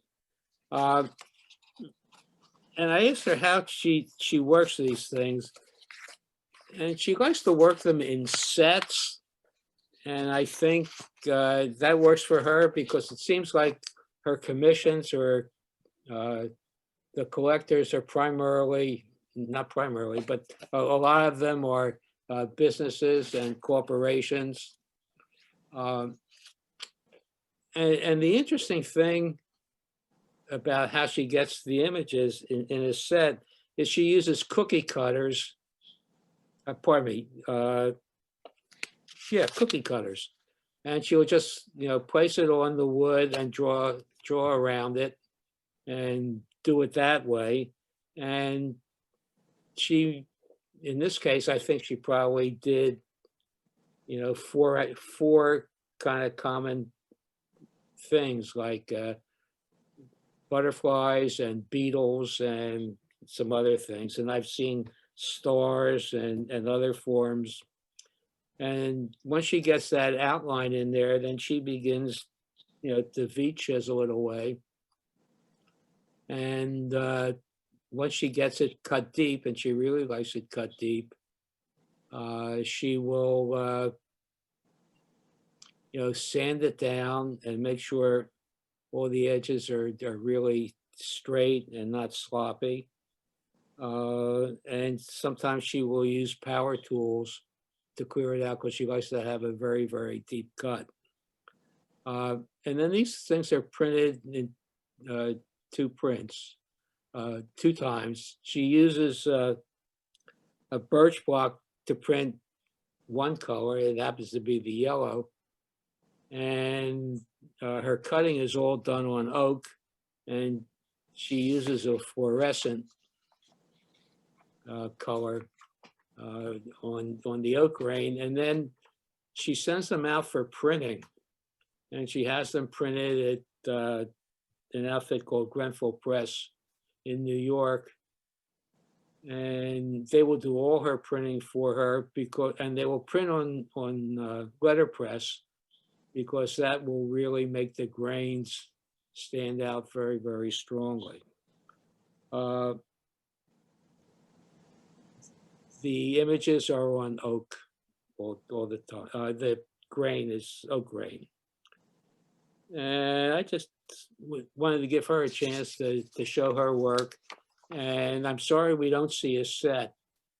We're only seeing one individual print. But if there were 4, they would be 4 different images and 4 different colors, and they would all have to work together. And you know, that's the way they get placed with her commissions. Okay, let's go to the next one. This is Tony Rosati. Tony Rosati teaches at the Pennsylvania Academy of the Fine Arts. The print department is his. And I looked at this and I said, you're having a lot of fun with this one. The title is A Nude Man Fishing on an Alien Planet. And we've got a fork in orbit, and we've got, you know, a fish there. And he added in some pencil line and some other stuff. And there's mountains and there's sky. And I just said, there's got to be a story on this. Is Tony here? That's what I need to know. Yes, I am, Art. Oh, okay, good. So I first want to say hello to everyone, and also a special hello to my friends, many of whom I haven't seen for some years. And it's really heartwarming to see you here today. And one other thank you to Art and Carol for your many kindnesses and support for me over the years. So then to get to Art's request to tell us about the print. It's pretty straightforward in that teaching over many years has influenced my imagery and has transformed it in a very gradual way. That is mostly because of demonstration prints. And when one thinks of doing a demonstration of printmaking methods, my goals are, it should be clear, it should be easy, and it should be immediate. The immediacy depends on the method or medium you're teaching. Some mediums can be taught more immediate than others. But as a result of demonstration prints, I've come up with some images that are simple. Like in intaglio, I often use a snowman, 3 circles, onto which you could demonstrate an array of textures and techniques. Sometimes in my monotypes, the demonstrations for that class, I use a fish shape. You can see a fish shape in this one, and usually the fish have minimal or no fins. So the objective, the first objective is to speak to the technical. And technical demonstrations can be singular, one plate, one method. But one can also, depending on the medium being taught, piggyback one demonstration on top of another. That's what this print represents. But in doing demonstrations, there's usually a sequence to the techniques that needs to be a little bit premeditated. However, that said about technique, also demonstrated, I'm hoping, kind of reading between the lines, would be the non-technical or the conceptual demonstrations. And one of the things that I speak to students about is taking an automatistic approach to making art. An alternative word to automatism is stream of consciousness in writing. But it's the surrealists who kind of embraced that term and brought it into art making. Also, I feel that, especially with the medium of monotype, that it represents, when you're doing a demo, a non-premeditative way of making art. And that one can capitalize on the idea of random art making. So my demo prints have often turned out in a way where I find them very pleasing. I've actually included them in my work and exhibited them. And also the whole attitude towards making a demonstration print has affected the way I make art that I do think about making in advance. So this print was a demo print for my monotype class. And it is titled Man Fishing on an Alien Planet. The title came much, much later towards the end. But this kind of imagery is not atypical in my work. And I think that some of my students are quite acquainted with it. And sometimes the images are a little bit silly. And we speak to, or I speak to, content and intent about the artwork. And It's up to the artist to decide what they believe the intent of their artwork should be. But you could have an intention of making cute art, and you can have an intention of making silly art. And if it does that, then conceptually it succeeds. But this print is one of those piggyback demo prints. It strives to show a lot of different ways of addressing making an image. One could start with the plate. There's a series of demos. It could be a big series or a short one that speaks to shaping plates. This is a zinc plate, and it is a shaped plate. And it's a simple shape in that it's in a niche-like form. But that's part of the demo. And once we have the shaped plate, in this class, the monotype class, we go on to ways of using ink, rolling ink out, mixing colors, and as some of you have said, using split font or rainbow roll. So this image demonstrates a rolled out field of ink for the sky, and then a mix of oil paint and using a brush to paint some of the landscape in and streak it almost in a dry brush way as it goes down to the bottom of the plate.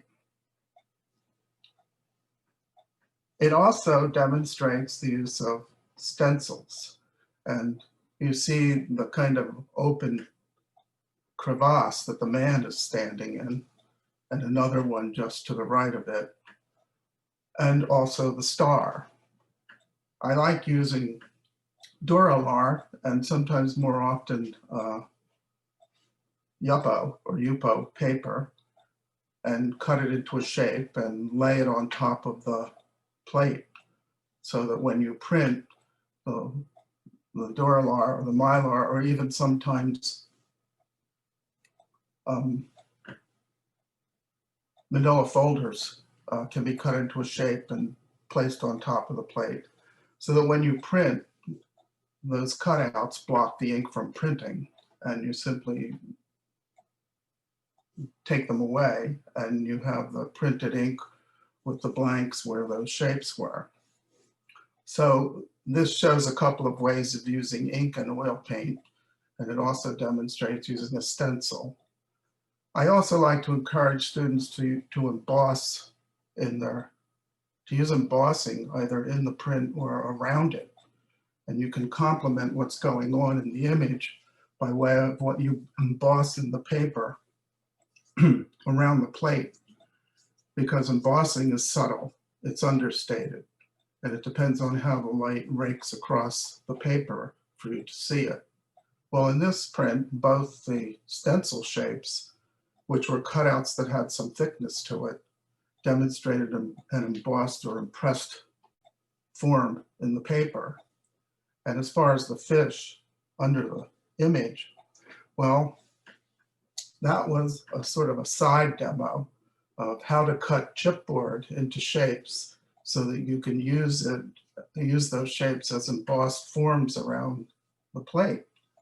And one of the things I like to do is bring up Dexter. Dexter's a lost reference to many young students. It's a handheld mat cutter, and it works beautifully to cut out in a very fluid way pieces of chipboard with an automatically made bevel cut to it. You just have to think out which side the blade's going to angle on as you cut out the form. So the fish itself was a separate demo done before even putting ink on the plate, announcing that we're going to include some embossing with this plate as well. So the plate was put on a register and the fish was put under the plate, and it was placed on the paper in a very symmetrical way. The margins were even with a little more at the bottom, and it got printed. But of course, in the printing of it, it did not demonstrate the fork or the man. That came afterwards. The following week in the following class, the demonstrations that I had lined up were about collage and mixed media. So the man and the fork was just a matter of grabbing some magazines and newspapers and before the class, flipping through, finding an image that might lend itself to the picture. And the man had pinkish colors on him that seemed to fit the composition. And then the fork was just a whimsical thought. I started thinking about the cow jumped over the moon. So then there's a sequence of demonstrations on how to cut an image out of the paper. Besides using the X-Acto knife, there's a way of tracing over it with the picture on top of some blotters, where you would press the picture into the blotters and with a ball pen, and the ball pen kind of perforates the paper so you can pop out whatever it is you're cutting out. That gives you a fuzzy edge to the shape, not a hard cut edge from a razor. But then my favorite device that enables one to literally cut and draw an image out of a thin paper, magazine or newspaper, is a carbide tipped scriber, or now I've found one that's diamond tipped. One with an obtuse angle point works best. And you can actually just outline whatever shape it is in the paper that you want, and the carbide tip cuts it out. And when you're done, it just pops out. You don't have the same rigidity to the cutting out that you get with an X-Acto knife or a razor. Then the next demo, once you pop the images out, how do you put them in the picture? My favorite glue is matte medium, because if it squishes out a little bit from under the picture, when it dries, it's matte and doesn't draw attention to itself. So there was a demo on how to glue those two elements in.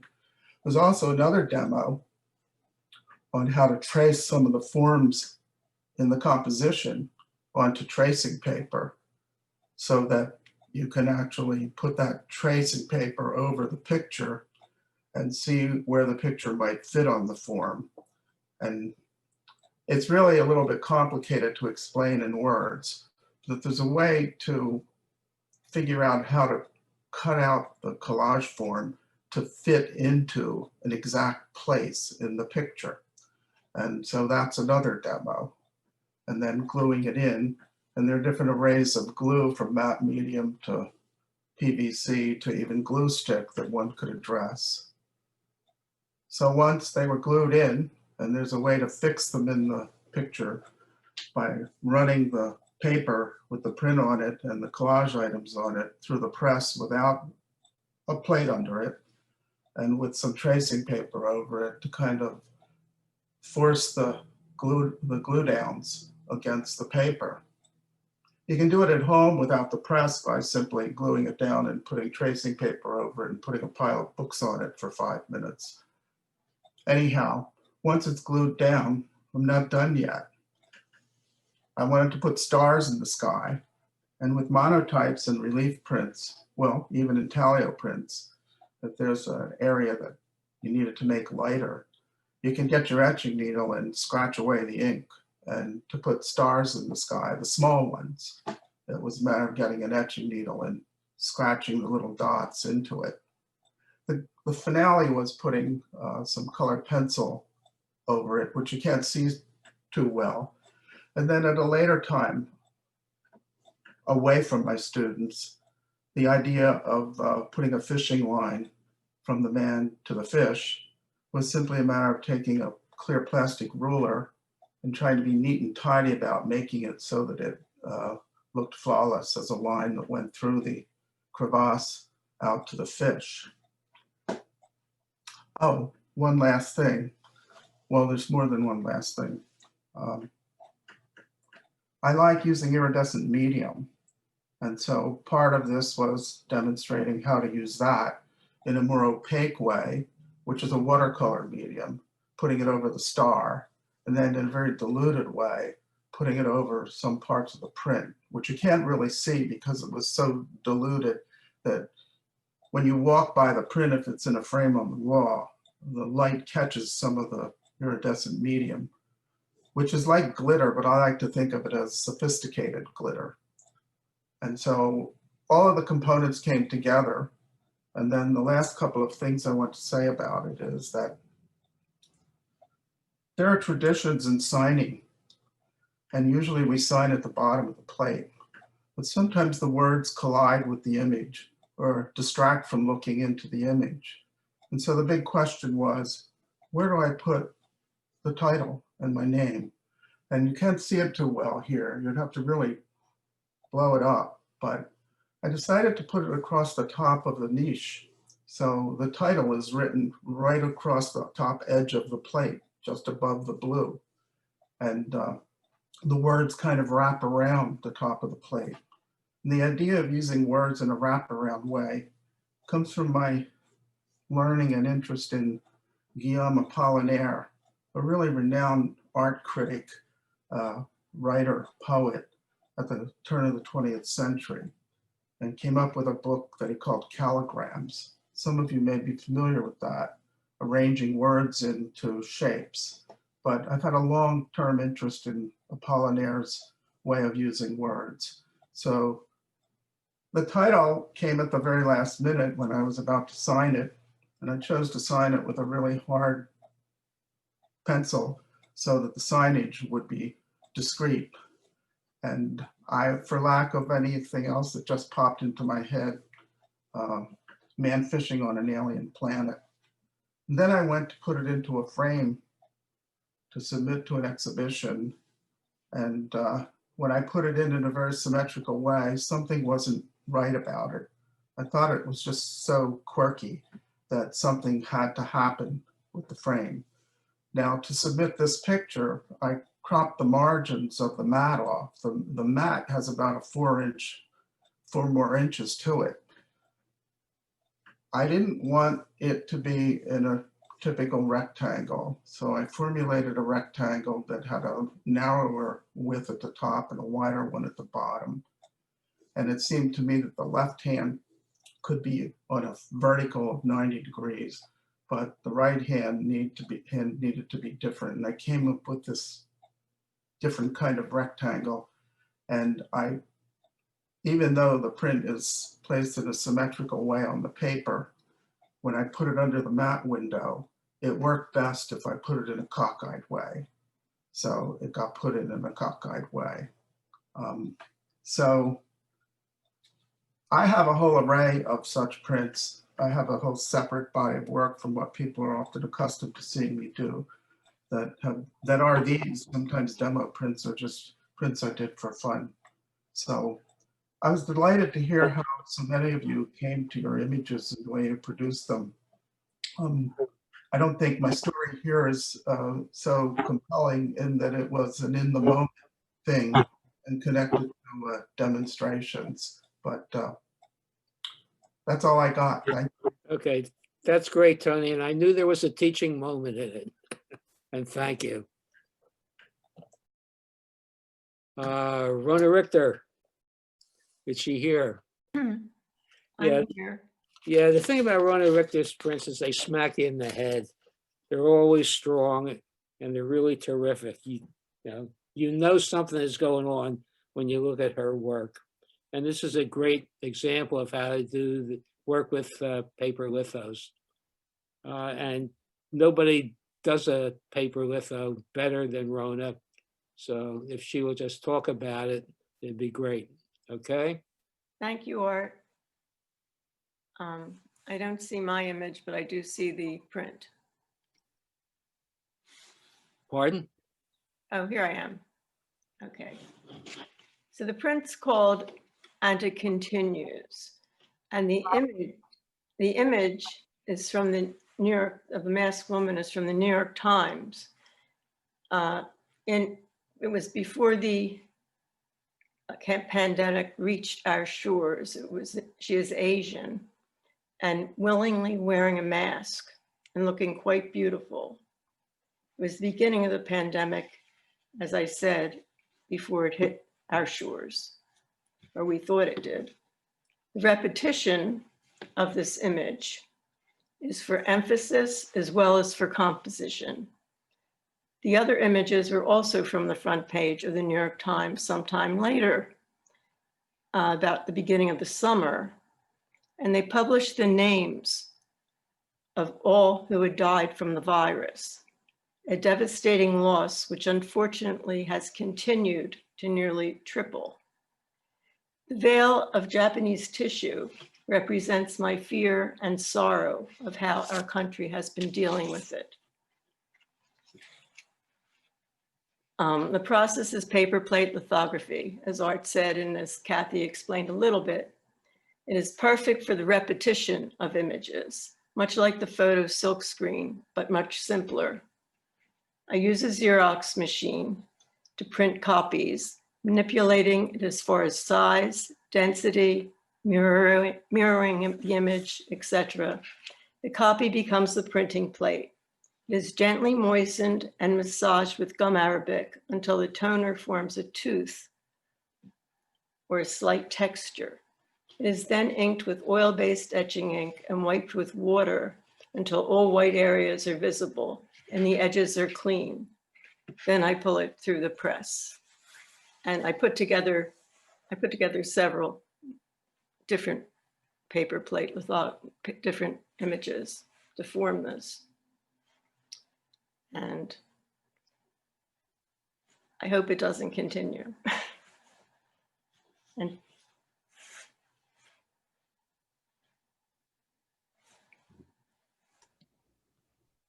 Art, you're muted. what? I'm sorry. Please go ahead. Okay, thank you. Have to unmute.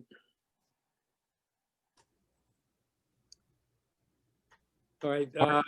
Excuse me, Art, just so you know, we've been getting feedback from your speaker, so I've been muting you while other people have been speaking, and that's why you find yourself muted. You're getting feedback from me? From your speakers, yeah. Oh, okay. Well, okay, it's the Mac, I guess. Marlene Gronick, I don't think she's here.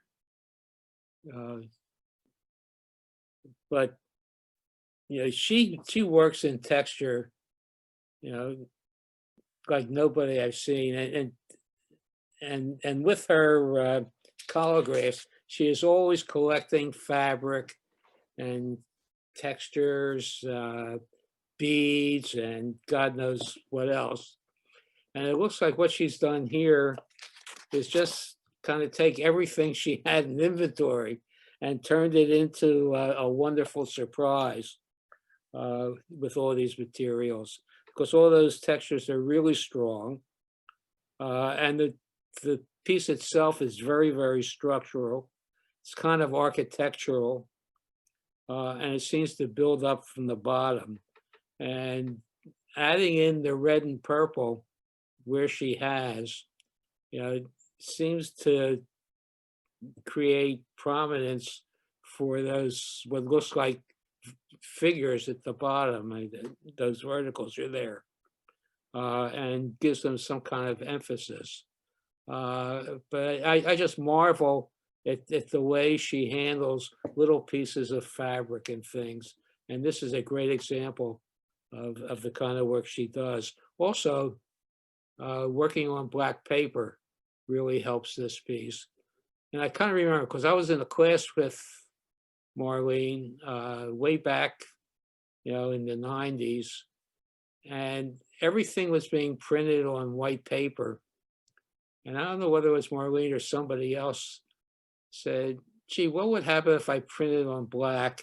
And that one person printed on black, and then we went into a flurry of about 2 years of everybody printing on black because it looks so great. Now everybody is working with black when it's necessary and will help, and sticking with the other colors with the regular stuff. But expressive textures is really a nice piece. Let's go to the next one. Leonard Leibowitz. He is a terrific etcher. And there's always a surprise in whatever he's printing. And unfortunately, this is not a great photo of his work. But if you look at it, because the title is "What Are You Looking At?" Pay attention to it, you can see that you're head on with the profile of the person, but you're looking at the rest of it from the ceiling of the room. And also you have those frames on the right-hand side, and they look like they are not against the wall at all, even though they look like they're against the wall. So his work, he always has people in it. There's always some kind of juxtaposition in his pieces. And he generally does not use a single word title. He usually uses a phrase. And in this one, what are you looking at? Because he's always asking you to do something. Go to the next one. The next, okay. I've seen we see his work at all the American Color Print Society shows. And one thing that he gets, and this is a great example of it, is color that nobody else would seem to get for the kind of work that he's doing. And I asked him about it, and he said he's figured out his own way to use color, and he even trademarked it, and he calls it mesocolor. But I think what I got out of him is that he is constantly laying the color on, and he's doing it because he is printing varnish, and I think he is either heating it a little in a microwave or a toaster oven, so something happens to it, and then he can layer color on again. And basically, he's doing varnish and color and varnish and color and varnish and color and varnish. And that's how he gets that kind of rich color that nobody else seems to get in their etchings.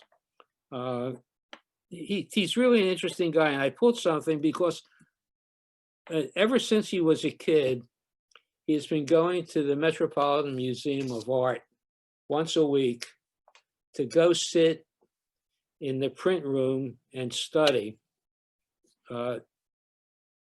pieces of art, study prints.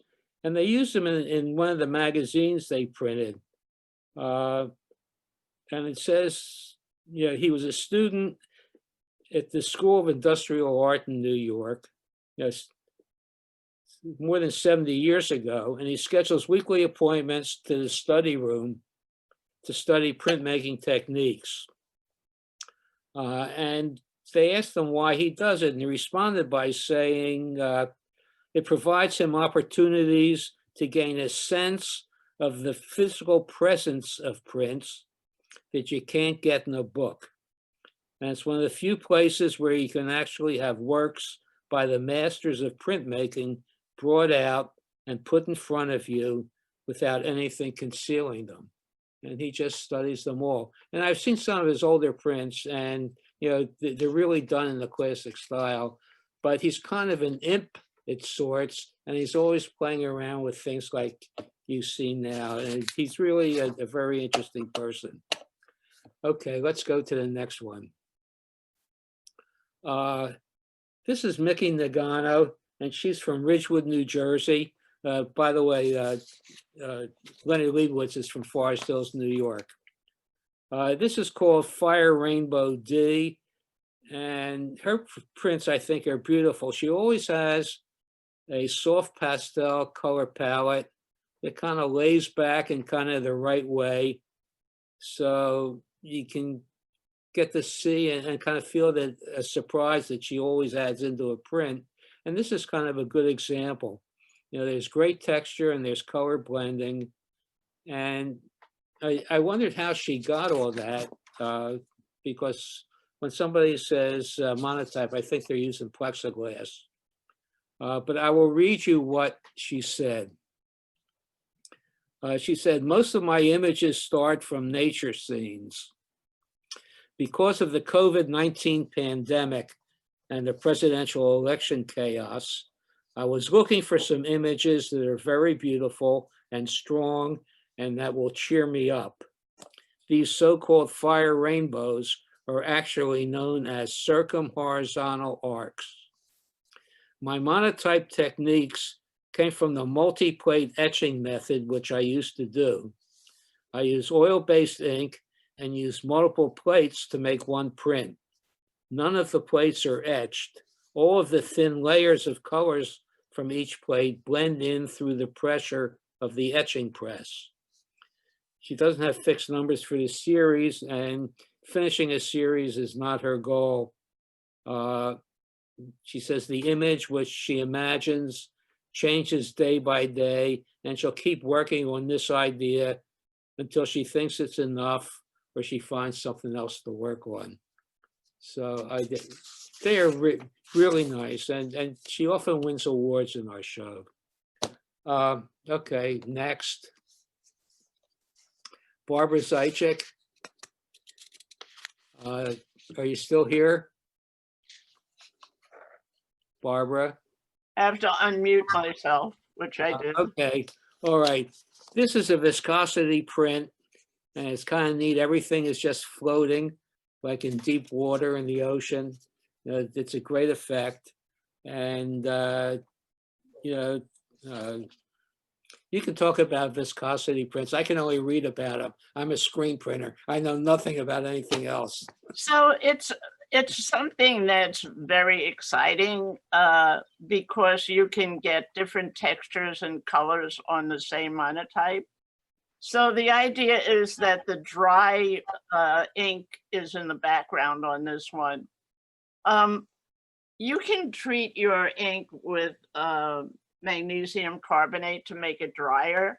You can use plate oil, the number 40, to make it oilier. But I find that some inks start oilier than others.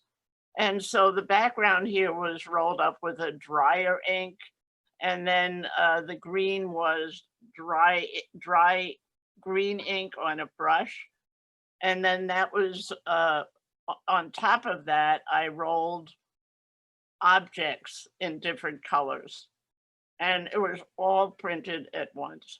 And you can see at the top of the blue on the right that the pressure of the press sort of pressed the object into the green and mixed it a little bit. So it's almost like what we were talking about with the blending ink and the pigment ink, that they don't mix. Same thing happened here.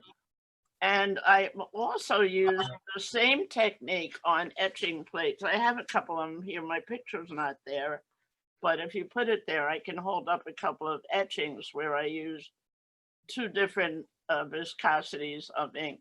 I don't know why my picture isn't there. I don't mean to be vain.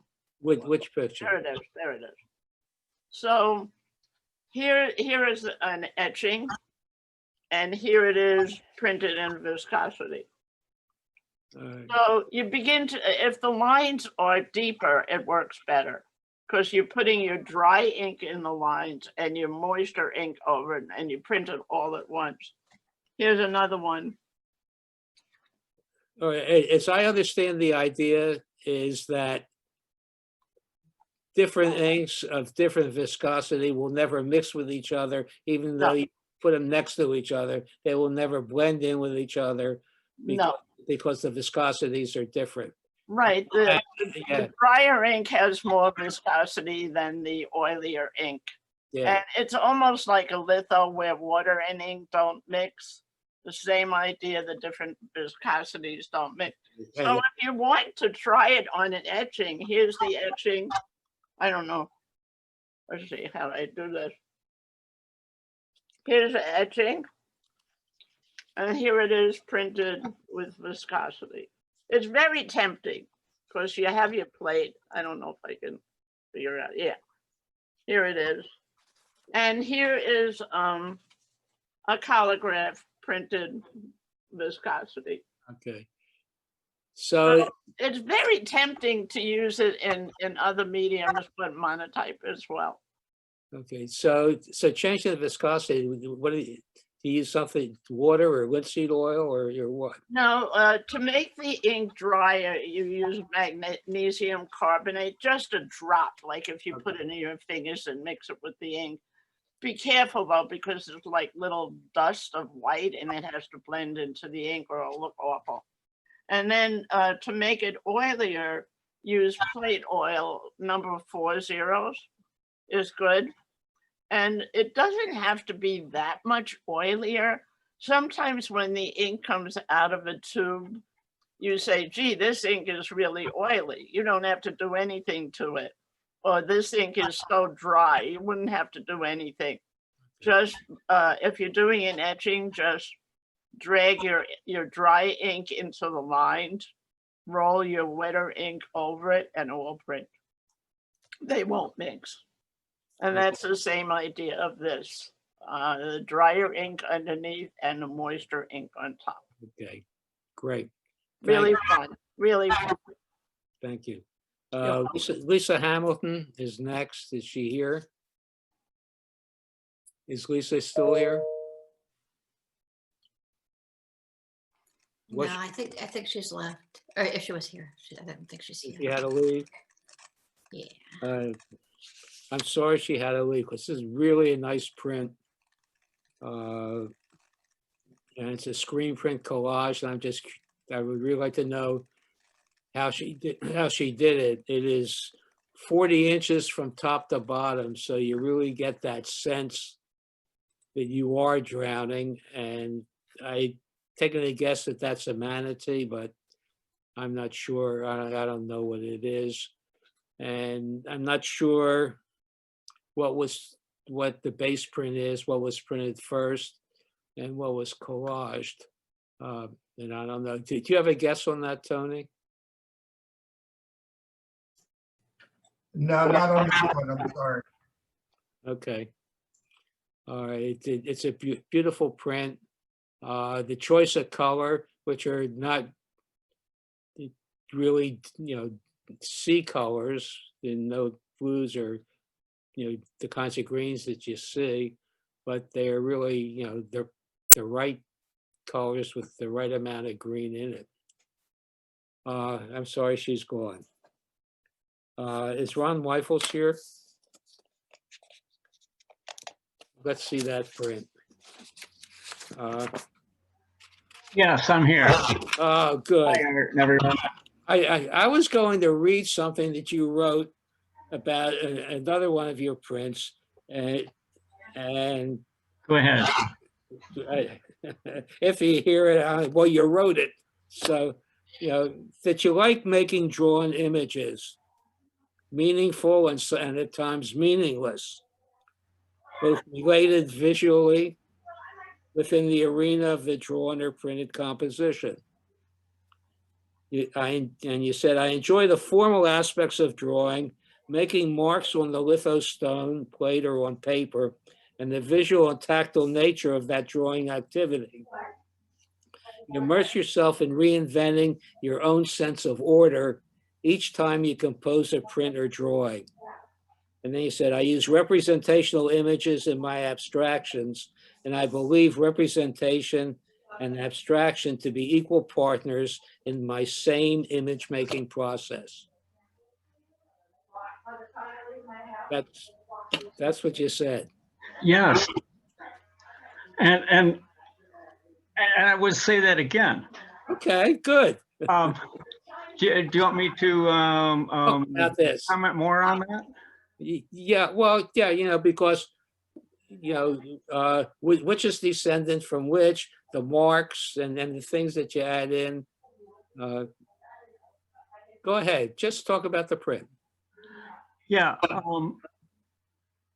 Well, when I began this thing, I didn't really know, and I never know where they're going to go. All I need, I see an image coming up from Barbara, question coming up from Barbara, how do I decide on images? I don't decide on images. I decide on places to begin them.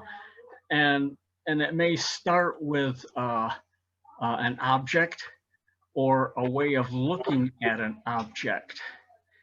And this one came about through, I'd have to say it's an image of a chair being observed from different vantage points or different optical points.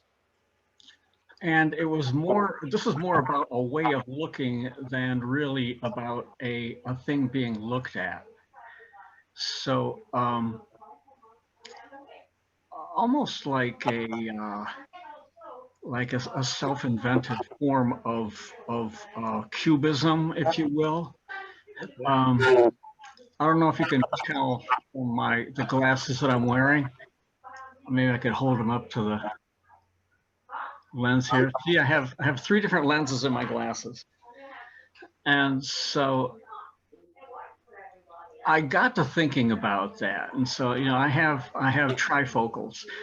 And when I look around, it doesn't really go like the image is breaking up like that, but it's more of like issues of focus and what comes into view and how it matches up with something else. So, you know, if I tilt my head just slightly, I can use 3 different lenses.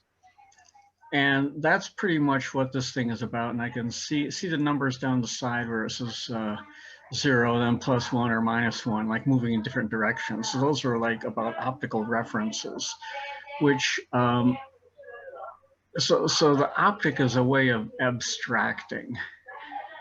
And the idea itself is put together in a way that that could separate the shape and the composition of the image. If you see that form on the left, that was actually drawn while looking at it from a different orientation. And those are like further explorations into the optic of the chair form. So, and so the way these things come together is if a thought enters my head while I'm working on something, I'll make a notation and jot it down. So that's where all these other things come from around the side, these other things that are like in the lower part and off the bottom and lower left. And some of them, I mentioned things that have sense and things that don't have sense. And I have to say, when I'm drawing those things, I don't really know which is which, because the sense of just a pure line being made on a surface holds a lot of image sense in and of itself, even if there's no thinking sense to it. So it's really hard to talk about, and I don't really know which I'm doing when I'm doing it. I don't know if I'm being logical or illogical at the time that I'm making an image. And then these different types of thinking rub up against each other in the formation of the image. So not like they're competing, but maybe they're coexisting. All right. Yeah. The thing that grabs me about all of your prints is the texture you get in there. My eye always goes to that because you always have a lot of texture in pretty much everything you do. Well, yeah, it has to be that way for me because unless there are things being compared, there's really nothing being compared, if I could be that straightforward about it. So I like having textural differences, like the buildup of the crayon in the larger part of the chair, all being additive, drawing material piled on top of drawing material. And then in that large section off to the left part of the composition, that was done for the most part in a very subtractive way where, and if I could recount on the way that I actually made the image, that thing on the left part, I had just scribbled that part of the stone just solid black. Just took a crayon and just wore it out, just piled it on until it was scribbled solid. And then came back with a piece of soft steel wool and polished it back to the textural remnant of what it had become. And then used it as a soft tonal ground in which to develop the drawing on top of. And yeah, so I actually, the way I make things, it's a very forgiving way. So I can't ever like back myself into a corner and have no place to escape, because I can always tear it down with a razor blade or subtractively with steel wool, and then rebuild the information on top of the ruins of its former self. So, and I like doing that. Okay. All right. Thank you. Thank you. This is Tom Naraki, and this one ended up, or a similar one ended up being best of show at Abington. And I talked to him. I don't know how many of these he's done, 60, 70, 80 of these constructions. And what I asked him to do is to explain how printmaking actually is in this, and how is it involved? How does he get it? And what he apparently does is he will photograph objects that he has painted with fluorescent colors. And when he shoots them, and they all seem to be in the same kind of fluorescent colors, he will put them in his computer and play with them until he gets these wild shapes that you see. Then he will print it out on a transparent adhesive surface and put that between two pieces of plexiglass. And then he will begin to cut things and start building the images. He thinks all of his pieces have 7 units to them. 1, 2, 3, 4, 5, 6, 7. Yeah. And there is a number to that about odd numbers relating to one sex and even numbers relating to the other sex. And he builds these things out in his backyard with, lots and lots of feet of zinc, and then he starts connecting them all. He's made so many that he is willing to give them away at this point. And he actually left one at Cheltenham, which Cheltenham put into their auction. And he also left his piece at Abington. And he is, I think, trying to get rid of his entire collection of works, which are numbered in the hundreds. He is from Columbus, Mississippi. He taught printmaking and fiber arts at the Mississippi University for Women. And he is of retirement age. But I do see his work in other places. And in fact, I saw his work and probably his wife and his children, who are also artists, in one of the shows that's out at that Wichita Arts Center that we're going to be at next year. Last one is Bonnie Goldstein. Is Bonnie here at all? I'm here. You're here? I'm here, Art. Oh, good. I'm glad you. I waited. I am happy you stayed.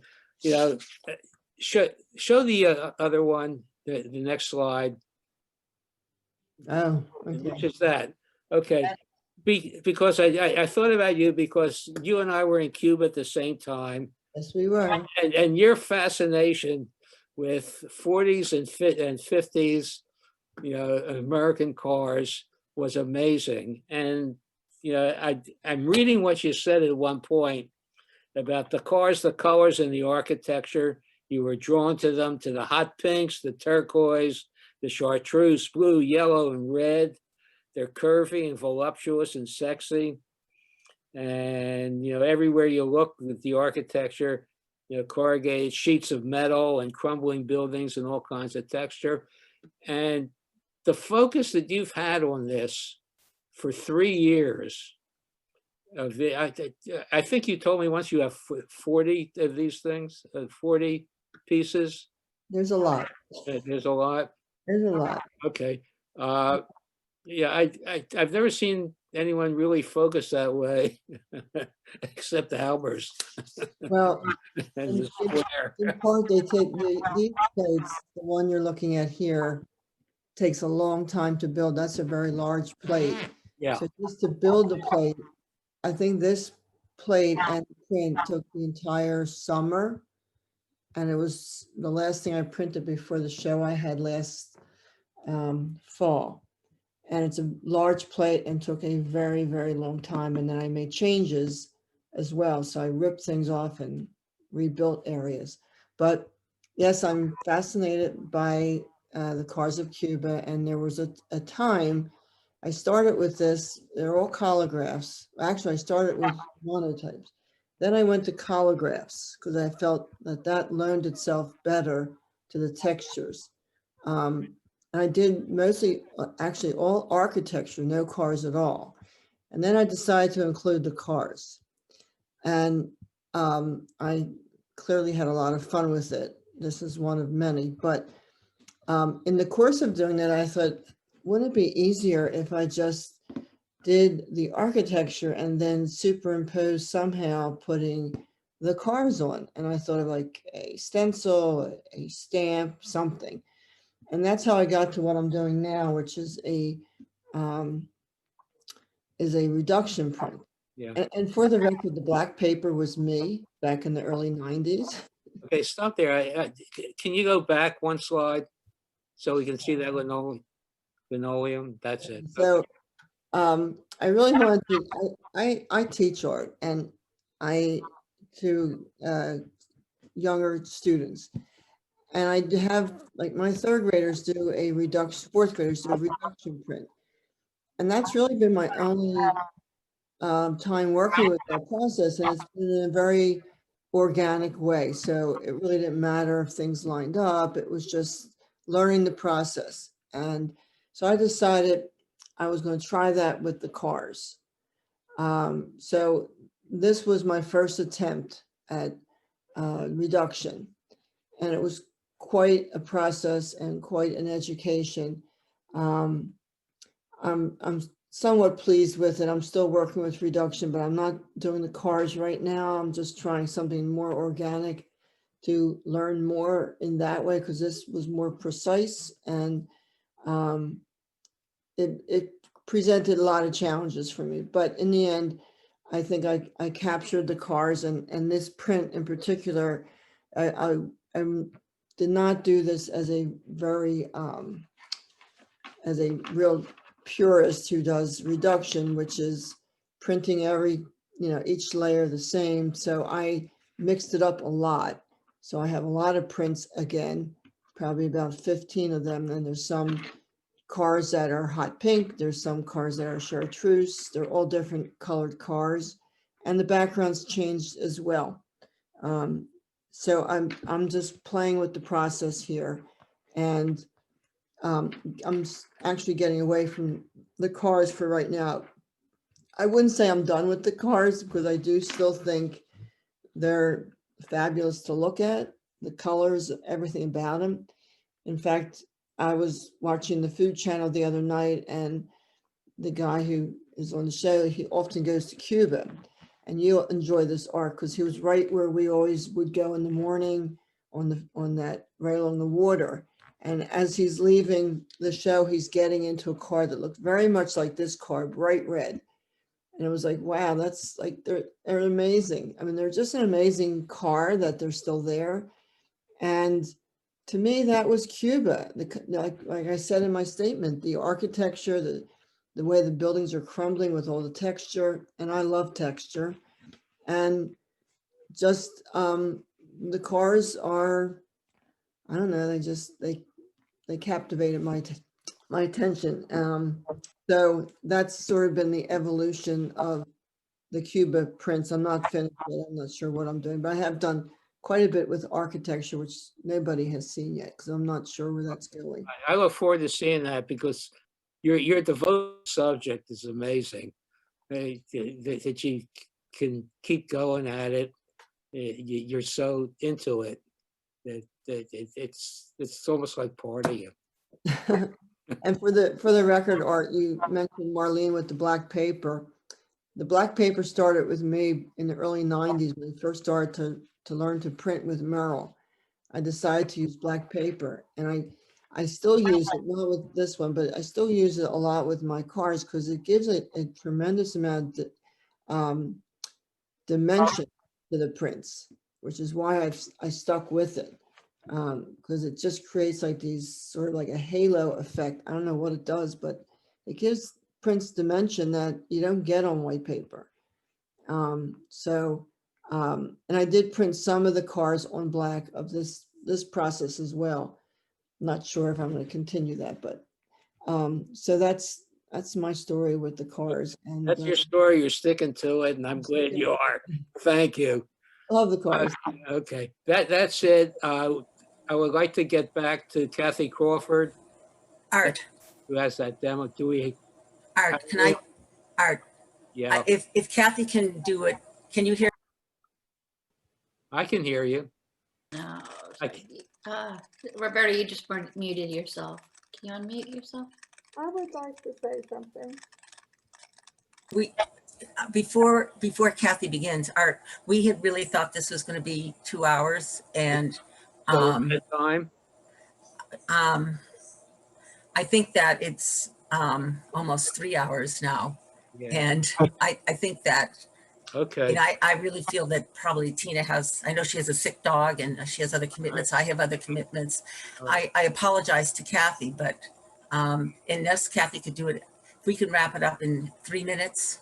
I don't know where Kathy is. Yeah, I'm here. If you want to skip it, that's fine. And if you could do it in 3 or 4 minutes, but I mean, I think that, I think it was a fabulous show. I thought, quickly, if you want, or we can skip it, whichever you want. Can we do something? Kathy, is this on your website? Yes, it is. Okay, so it's Kathy. The website is what? It's kathycrawford.com. Kathy Crawford, it's Kathy, C-A-T-H-I-E, Crawford, one word, .com. The Mocolito process. This it's a fabulous, fantastic print, and I think everybody should just go see that demo because it's really terrific. It is fabulous. We saw it the other day, and I apologize to you, Kathy, but this has really gone on. It was a fabulous show. I think that Art, you did a marvelous, marvelous job. These printmakers are so amazing. It's been a thrilling activity for us to be able to sponsor. And I'm sorry we couldn't go on longer, but time is not so fungible. So. Okay. You know, the idea of doing this with Zoom, and I have a feeling that COVID is going to be with us for a while, that maybe as we get into next year, we can take another look at how all of our artists can get together again, and those with demonstrations can be able to show them, and we'll just do it in a different way. And if you have people, you know, those of you that have participated, if some of you have technical abilities that are also able to help support, I mean, we're very, very willing to host it. We're thrilled to have hosted it, but it would also help if we can have other technical assistants that help support the effort. So it's also a dual effort. So I'm sure some of you are technical, and if you could just let Art know who you are. He also did an amazing job. I know how much work it is to contact artists and to get a show together. You did a fabulous job, Art. You got your artists together, you got them to be very responsive, and it's a huge undertaking to do that. And he pretty much did it himself. So bravo, bravo. It's the artist, it's not me. I'm just saying getting the show together. It's definitely, of course, the artist, but getting a show together is a huge Hello? commitment. Can I say something? Sure. Yes? You Yeah. can hear me? Yes. I just, as president, I just wanted to say thank you so much, Art, for all your time and effort. And I know you've gone into a great length to speak with each artist and find out everything and making this program possible. Thank you so much. You're very welcome. I enjoy doing it. I had some help from you, but I enjoyed doing it. And hopefully we can do it again. It was nice to see all of our out-of-town artists. I'm glad I know who you are right now, and I hope we will see more of each other in the future. Thank you all. Thank you. Thank you.